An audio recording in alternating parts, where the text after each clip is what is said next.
ಸಾಹಿತ್ಯಾಸಕ್ತರೆಲ್ರಿಗೂ ಕೂಡ ನಮಸ್ಕಾರ. ಸರ್, ನನ್ನ ಧ್ವನಿ ಕೇಳಿಸ್ತಿದೆಯಲ್ಲ ಸರ್?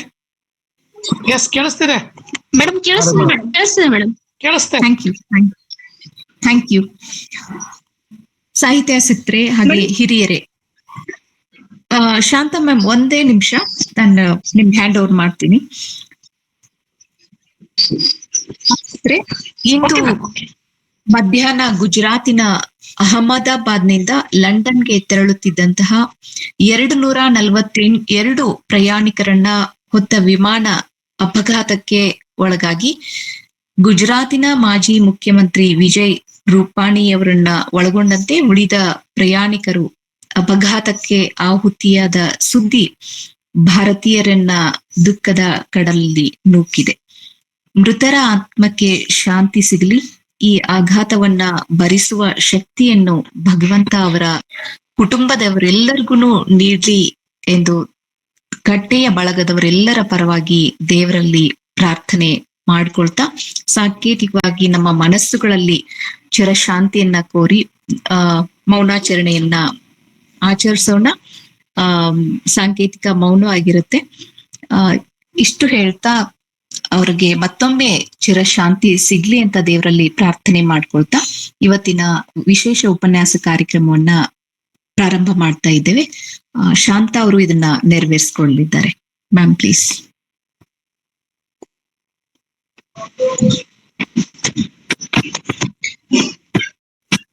ಎಲ್ರಿಗೂ ನಮಸ್ಕಾರ. ಧಾರವಾಡ ಕಟ್ಟೆ ಸಾಹಿತ್ಯಾಸಕ್ತರಿಗೆ ಎಲ್ರಿಗೂ ಶುಭ ನಮನ.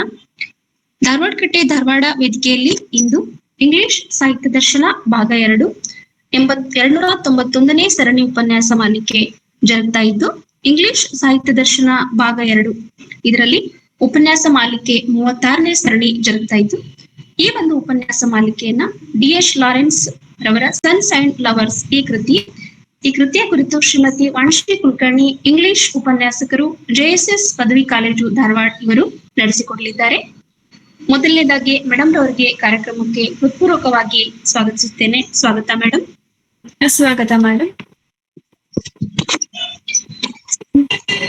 ಹಾಗೇನೆ ಕಾರ್ಯಕ್ರಮದ ಅಧ್ಯಕ್ಷತೆಯನ್ನು ವಹಿಸಿರುವ ಪ್ರೊಫೆಸರ್ ಬಸವರಾಜ್ ಡೋಣೂರು, ನಿರ್ದೇಶಕರು, ಅಧ್ಯಯನಾಂಗ, ಕರ್ನಾಟಕ ಕೇಂದ್ರೀಯ ವಿಶ್ವವಿದ್ಯಾಲಯ ಕಲಬುರಗಿರವರು ವಹಿಸಿಕೊಂಡಿದ್ದಾರೆ. ಸರ್, ಅವರಿಗೆ ಹಾರ್ದಿಕ ಸ್ವಾಗತ ಸರ್. ಕಟ್ಟೆಯ ಕಾರ್ಯಕ್ರಮದಲ್ಲಿ ಭಾಗಿಯಾದ ಹಿರಿಯರು, ಸಾಹಿತ್ಯಾಸಕ್ತರು, ಮಾರ್ಗದರ್ಶಕರು, ಪದಾಧಿಕಾರಿಗಳು ಸರ್ವರಿಗೂ ಸ್ವಾಗತವನ್ನ ಕೋರುತ್ತಾ, ವಾಡಿಕೆಯಂತೆ ವಾಣಿಶ್ರೀ ಕುಲಕರ್ಣಿ ಮೇಡಮ್ ರವರ ಸಂಕ್ಷಿಪ್ತ ಪರಿಚಯವನ್ನ ಮಾಡಿಕೊಳ್ಳೋಣ.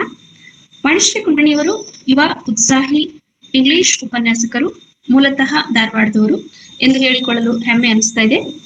ವಾಣಿಶ್ರೀ ಅವರು ಬಾಲ್ಯದಿಂದಲೇ ಸಾಹಿತ್ಯದಲ್ಲಿ ಅಪಾರ ಆಸಕ್ತಿಯನ್ನು ಹೊಂದಿದ್ದು, ಪದವಿ ಸ್ನಾತಕೋತ್ತರ ಪದವಿಯಲ್ಲಿ ಇಂಗ್ಲಿಷ್ ಸಾಹಿತ್ಯವನ್ನ ಅಧ್ಯಯನ ಮಾಡಿ ಸಂಶೋಧನೆ ಕೈಗೆತ್ತಿಕೊಂಡಿರುವ ಮೇಡಮ್ ರವರು ಸದ್ಯದ ಧಾರವಾಡ ಅಂದ್ರೆ ಅವರ ತವರೂರಾದ JSS ಪದವಿ ಮಹಾವಿದ್ಯಾಲಯದಲ್ಲಿ ಇಂಗ್ಲಿಷ್ ಉಪನ್ಯಾಸಕರಾಗಿ ಸೇವೆ ಸಲ್ಲಿಸ್ತಾ ಇದ್ದಾರೆ. ಕನ್ನಡ ಹಾಗೂ ಇಂಗ್ಲಿಷ್ ಸಾಹಿತ್ಯಗಳೆರಡರಲ್ಲೂ ಆಸಕ್ತಿ ಹೊಂದಿ ಸಾಹಿತ್ಯದ ಒಂದು ಸಂಶೋಧನಾ ಕಾರ್ಯದಲ್ಲಿ ತಮ್ಮನ್ನ ತೊಡಗಿಸಿಕೊಂಡಿದ್ದಾರೆ. ಮೇಡಮ್ ರವರು ಇಂದು ನಮ್ಮೊಂದಿಗೆ ಧಾರವಾಡ ಕಟ್ಟೆಯ ಈ ವೇದಿಕೆಯಲ್ಲಿ ಡಿ.ಎಚ್. ಲಾರೆನ್ಸ್ ರವರ ಸನ್ಸ್ ಅಂಡ್ ಲವರ್ಸ್ ಕಾದಂಬರಿಯ ಕುರಿತು ಮಾತನಾಡಲಿದ್ದಾರೆ.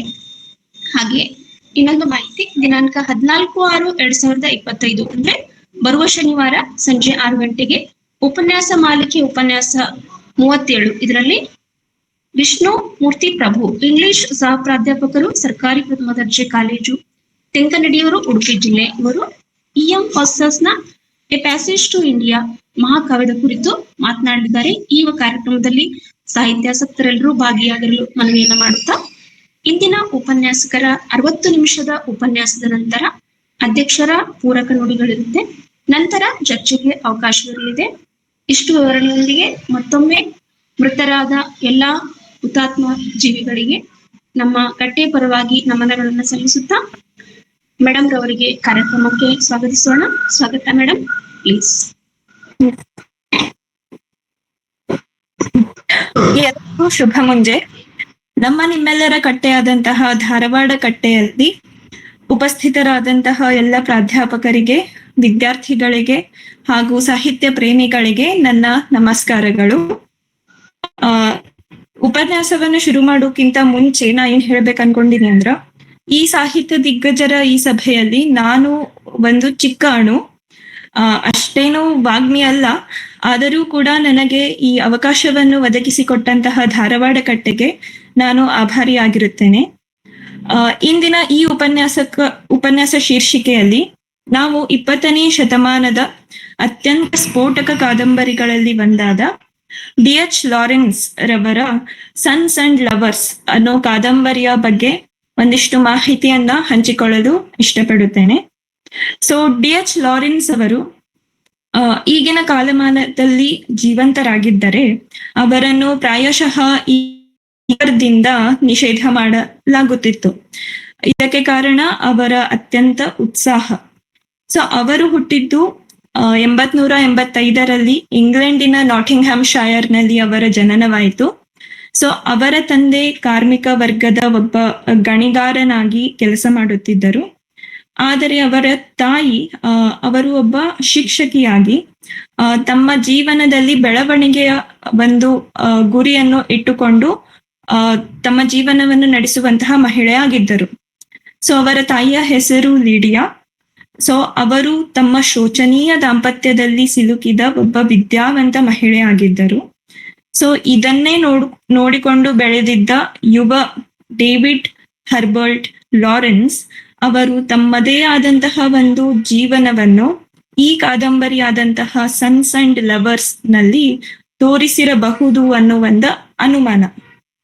ಸೊ ಈಗ ಇದನ್ನು ನಾವು ಒಂದು ಸೆಮಿ ಆಟೋಬಯೋಗ್ರಫಿಕಲ್ ನಾವೆಲ್ ಅಂತ ಹೇಳಬಹುದು. ಇದು ಅವರ ಆತ್ಮಚರಿತ್ರೆಯೇ ಆಗಿರುವಂತಹ ಒಂದು ಕಾದಂಬರಿ. ಯೂಶಲಿ ಇದನ್ನ ನಾವು ಅಶ್ಲೀಲ ಸಾಹಿತ್ಯದಲ್ಲಿ ಪರಿಗಣಿಸುವಂತಹ ಇದು ಒಂದು ಕಾದಂಬರಿಯಾಗಿದೆ. ಅಶ್ಲೀಲ ಯಾಕೆ ಅಂದರೆ ಆಗಿನ ಕಾಲಮಾನದ ಇಂಗ್ಲೆಂಡ್ ನಲ್ಲಿ ಇದಕ್ಕೆ ಒಂದು ಆಬ್ಸಿನಿಟಿ ಟ್ರಯಲ್ಗೆ ಇದು ಒಂದು ಒಳಗೊಂಡಿತು ಈ ನಾವೆಲ್. ಆದರೂ ಕೂಡ ಈಗಿನ 21ನೇ ಶತಮಾನದಲ್ಲಿ ಈ ನಾವೆಲ್ ಒಂದು ಪ್ರಚಲಿತವಾಗಿದೆ ಅಂದರೆ ಇದಕ್ಕೆ ಇರುವ ಒಂದು ಗುಣಮಾನ. ಸೊ ಆ ಗುಣಮಾನಗಳನ್ನು ನಾವು ಈಗ ಮುಂಬರುವ ಉಪನ್ಯಾಸದಲ್ಲಿ ಚರ್ಚಿಸೋಣ. ಸೊ ಈಗ ನಾ ಹೇಳ್ದಂಗೆ ಇದು ಒಂದು ಸೆಮಿ ಆಟೋಬಯೋಗ್ರಫಿಕಲ್ ನಾವೆಲ್ ಆಗಿದ್ದು, ಸೊ ಡೇವಿಡ್ ಹರ್ಬರ್ಟ್ ಲಾರೆನ್ಸ್ ಅವರು ತಮ್ಮ ನಿಜ ಜೀವನದಲ್ಲಿಯೂ ಕೂಡ ತಮ್ಮ ತಾಯಿಗೆ ಒಬ್ಬ ಭಾವನಾತ್ಮಕ ಬಾಡಿಗೆ ಪತಿಯಾಗಿ ವರ್ತಿಸುತ್ತಿದ್ದರು. ಸೊ ಐ ರಿಪೀಟ್, ಭಾವನಾತ್ಮಕ ಬಾಡಿಗೆ ಪತಿ. ಸೊ ಈಗ ಬಾಡಿಗೆ ಪತಿ ಅಂತ ಯಾಕೆ ಅಂದರೆ, ಈಗ ಅವರ ತಾಯಿ ಅವಳು ಒಬ್ಬ ಡೊಮೆಸ್ಟಿಕ್ ವಯಲೆನ್ಸ್ ಆಯ್ತು, ಅತ್ಯಾಚಾರವಾಯಿತು, ಶೋಷಣೆ ಆಯ್ತು. ಸೊ ಇದನ್ನೆಲ್ಲ ನೋಡಿದಂತಹ ಮಹಿಳೆ. ಸೊ ಈಗ 20ನೇ ಶತಮಾನದ ಇಂಗ್ಲೆಂಡ್ ನಲ್ಲೂ ಅದೇ ಇತ್ತು. ಈಗ 21ನೇ ಶತಮಾನದ ಈ ಇಂಡಿಯಾ ಈ ಪ್ರೆಸೆಂಟ್ ಜನರೇಷನ್ ನಲ್ಲೂ ನಾವು ಇದನ್ನ ನೋಡುವುದು ಬಹಳ ಕಾಮನ್ ಆಗ್ಬಿಟ್ಟಿದೆ. ಸೊ ಈಗ ಅತ್ಯಾಚಾರ ಅಂತ ಬಂದಾಗ ಆಗಲೂ ಕೂಡ ಈ ಒಬ್ಬ ಯುವ, ಸೊ ಭಾವನಾತ್ಮಕ ಅಂದ್ರೆ ಇಮೋಷನಲಿ ಸಪೋರ್ಟ್ ಮಾಡ್ತಿದ್ರು. ಸೊ ಬಾಡಿಗೆ ಪತಿಯಾಗಿ ಅಂದ್ರೆ ಈಗ ಒಬ್ಬ ಪುರುಷ ತನ್ನ ಗಂಡನ ಒಂದು ಜವಾಬ್ದಾರಿಯನ್ನು ಚೆನ್ನಾಗಿ ನಿಭಾಯಿಸಲಿಲ್ಲ ಅಂದರೆ ಅವನ ಮಗ ಅನ್ನೋರು ತಮ್ಮ ಪತಿಯಾಗಿ ವರ್ತಿಸುವ ಒಂದು ಚಾನ್ಸಸ್ ಬರ್ತವೆ. ಸೊ ಇದನ್ನೇ ನಾವು ಡೀಪ್ ಆಗಿ ಹೋದರೆ ಈ ನಾವೆಲ್ ಒಂದು ಸಿಗ್ಮಂಡ್ ಫ್ರೈಡ್ನ ಹಿಡಿಪಸ್ ಕಾಂಪ್ಲೆಕ್ಸ್, ಸೊ ಆ ಒಂದು ಥಿಯರಿಯನ್ನು ಟಚ್ ಮಾಡುತ್ತದೆ. ಸೊ ಇದಕ್ಕಾಗಿಯೇ ಇದು ಒಂದು ತಾಯಿ ಮತ್ತು ಮಗನ ಸಂಬಂಧದ ಒಂದು ಆಳವಾದಂತಹ ವಿಚಾರಧಾರೆಗಳನ್ನ ಹೊಂದಿರುವ ಈ ನಾವೆಲ್ ಯಾವುದೋ ಒಂದು ರೀತಿಯಲ್ಲಿ ಒಂದು ಕಾಂಟ್ರವರ್ಸಿಗೆ, ಸೊ ನಾ ಹೇಳ್ದಾಗೆ ಅಶ್ಲೀಲ ಸಾಹಿತ್ಯ ಅಂತ ಇದಕ್ಕೆ ಹೆಸರು ಕೊಟ್ಬಿಟ್ರು. ಸೊ ಅದು ಅಶ್ಲೀಲ ಇತ್ತೋ ಇಲ್ಲೋ ಅನ್ನೋದು ನಮ್ಮ ಒಂದು ಪ್ರಶ್ನೆ. So DH. ಲಾರೆನ್ಸ್ ನನ್ನ ಉಪನ್ಯಾಸ ಒಂದು 5 ಭಾಗಗಳನ್ನು ಒಳಗೊಂಡಿರುತ್ತದೆ. ಸೊ ಒಂದು who was DH. Lawrence, and what is this Sons and Lovers is about, and why does this novel matter, and what makes it special, and then why is it still relevant. So the first section, ಅದು 1ನೇ ಭಾಗ, ನಾವು ಡಿ.ಎಚ್. Lawrence ಯಾರು ಅನ್ನೋದನ್ನ ಈಗಾಗಲೇ ಹೇಳಿಕೊಟ್ಟೆ. So ಈಗ next ಇದರ ಒಂದು ಕಾದಂಬರಿಯ ಒಂದು ಸಾರಾಂಶವನ್ನ ನಾನು ಒಂದು 20 ನಿಮಿಷಗಳಲ್ಲಿ ಹೇಳಲು ಪ್ರಯತ್ನಿಸುತ್ತೇನೆ. ಸೊ ಇದು ಒಂದು ಡಿ.ಎಚ್. ಲಾರೆನ್ಸ್ ಅವರ ಸನ್ಸ್ ಅಂಡ್ ಲವರ್ಸ್ ಅನ್ನೋ ಒಂದು ಕಾದಂಬರಿಯ ಒರಿಜಿನಲ್ ಟೈಟಲ್, ಅದು ಶೀರ್ಷಿಕೆ ಪಾಲ್ ಮಾರೆಲ್ ಅಂತಾನೆ ಇತ್ತು. ಸೊ ಪಾಲ್ ಮಾರೆಲ್ ಯಾರು ಅಂದ್ರೆ ಅದು ಈ ನಾವು ಕಾದಂಬರಿಯಲ್ಲಿ ಬರುವ ಒಂದು ಮುಖ್ಯ ಪಾತ್ರ. ಸೊ ಪಾಲ್ ಮಾರೆಲ್ ಅನ್ನ ಬಿಟ್ಟು ಸನ್ಸ್ ಅಂಡ್ ಲವರ್ಸ್ ಅನ್ನೋದು ಈ ಕಾದಂಬರಿಯ ಉದ್ದೇಶವನ್ನ ಮುಟ್ಟುತ್ತದೆ ಅಂತ ಹೇಳಿ ಸನ್ಸ್ ಅಂಡ್ ಲವರ್ಸ್ ಆಗಿ ಕನ್ವರ್ಟ್ ಮಾಡಿದ್ರು. ಸೊ ಇದು ಒಂದು ಕೇವಲ ಕಾದಂಬರಿಯ ಅವಲೋಕನವಲ್ಲ, ಆದರೆ ಇದು ಒಂದು ಮಾನವನ ಅಂತರಂಗದ ದರ್ಶನವಾಗಿದೆ. ಸೊ ಇದಕ್ಕೆ ನಾವು ಕಲ್ಟ್ ನಾವೆಲ್ ಅಂತಾನು ಹೇಳ್ತೀವಿ. ಸೊ ಈ ನಾವೆಲ್ ನಲ್ಲಿ ಟೋಟಲಿ 15 ಅಧ್ಯಾಯಗಳಿವೆ.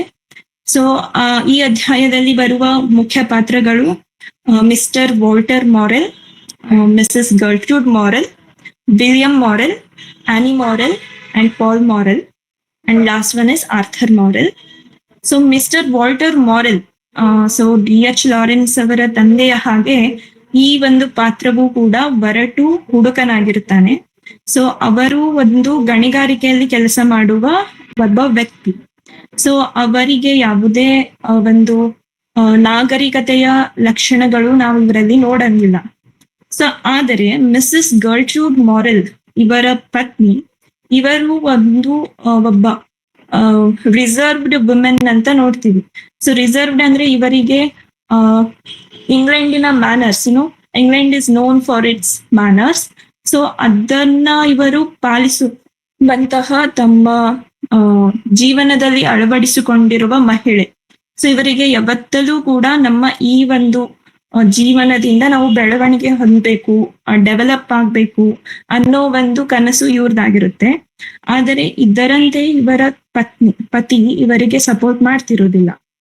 ಸೊ ಇವರಿಗೆ ಈಗ ಕಾದಂಬರಿ ಶುರುವಾದಾಗ ಇವರಿಗೆ ಆಲ್ರೆಡಿ 2 ಮಕ್ಕಳಿರ್ತಾರೆ. ಸೊ ಇವರು 3ನೇ ಒಂದು ಮಗುವಿಗೆ ಜನ್ಮ ನೀಡುವ ಸಮಯ. So she is pregnant already. ಆದರೆ ಇವರಿಗೆ ಗರ್ಟ್ರೂಡ್ ಮಾರೆಲ್ಗೆ ಈ 3ನೇ ಒಂದು ಮಗು ಬೇಕಾಗಿರೋದಿಲ್ಲ. ರೀಸನ್ ಏನಪ್ಪಾ ಅಂತಂದ್ರೆ financial condition, it will be very weak. So ಯಾಕಂದ್ರೆ ಇವರು ಒಬ್ಬ ಜವಾಬ್ದಾರಿಯುತ ಪುರುಷನಾಗಿರುವುದಿಲ್ಲ ವಾಲ್ಟರ್ ಮಾರೆಲ್. ಸೊ ಆದರೂ ಕೂಡ ಈಗ ಇವಳು ತನ್ನ ಒಂದು ಜೀವನವನ್ನ ಮೆಲುಕು ಹಾಕುತ್ತಾ ಕೂತಾಗ ಸೊ ಅವರಿಗೆ ಎಲ್ಲ ನೆನಪಾಗುತ್ತೆ. ಸೊ ಇವರು ವಾಲ್ಟರ್ ಅನ್ನ ಎಲ್ಲಿ ಮೀಟ್ ಆದ್ರು, ಸೊ ಅವರ ಒಂದು ಸಂಬಂಧ ಹೇಗೆ ಬೆಳೆಯಿತು ಅಂತ ಮೆಲುಕು ಹಾಕಿದಾಗ ನಮಗೆ ಗೊತ್ತಾಗುತ್ತೆ. ಇವರು 23ನೇ ವಯಸ್ಸಿನಲ್ಲಿದ್ದಾಗ ಒಂದು ಕ್ರಿಸ್ಮಸ್ ಪಾರ್ಟಿಯಲ್ಲಿ ವಾಲ್ಟರ್ ಮಾರೆಲ್ ಅನ್ನ ಭೇಟಿ ಆಗ್ತಾರೆ. ಸೊ ಆಗ ವಾಲ್ಟರ್ ಮಾರೆಲ್ಗೆ 27 ವರ್ಷ. ಸೊ ಅವರು ಒಂದು ಹಿಂಗ ಡಾನ್ಸ್ ಮಾಡಲು ಕೇಳಿದಾಗ ಇವರು ರಿಜೆಕ್ಟ್ ಮಾಡಿರ್ತಾರೆ. ಆಕ್ಚುಲಿ ಇವರು ಹೊಂದಿರೋದಿಲ್ಲ. ಸೊ ಇದೇ ಕಾರಣಕ್ಕಾಗಿ ವಾಲ್ಟರ್ ಮಾರೆಲ್ಗೆ ಗರ್ಟ್ರೂಡ್ ಮಾರೆಲ್ ಬಹಳ ಇಷ್ಟವಾಗ್ಬಿಡ್ತಾರೆ. ಎದಕ್ಕಪ್ಪ ಅಂತಂದ್ರೆ, as I told you, Walter Morel ಈ had a mean mentality.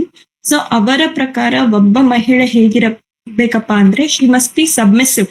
So ಯಾವತ್ತಲೂ ನಾವೀಗ ಹೇಳ್ತೀವಿ ಸೊಸೆ ಹೇಗಿರ್ಬೇಕಪ್ಪ ಅಂತಂದ್ರೆ ಸುಂದರ್, ಸುಶೀಲ್, ಸುಲಕ್ಷಣ್ ಅಂತ ಒಂದು ಡೆಫಿನಿಷನ್ ಅನ್ನ ಕೊಟ್ಬಿಡ್ತೀವಿ ಮಹಿಳೆಗೆ.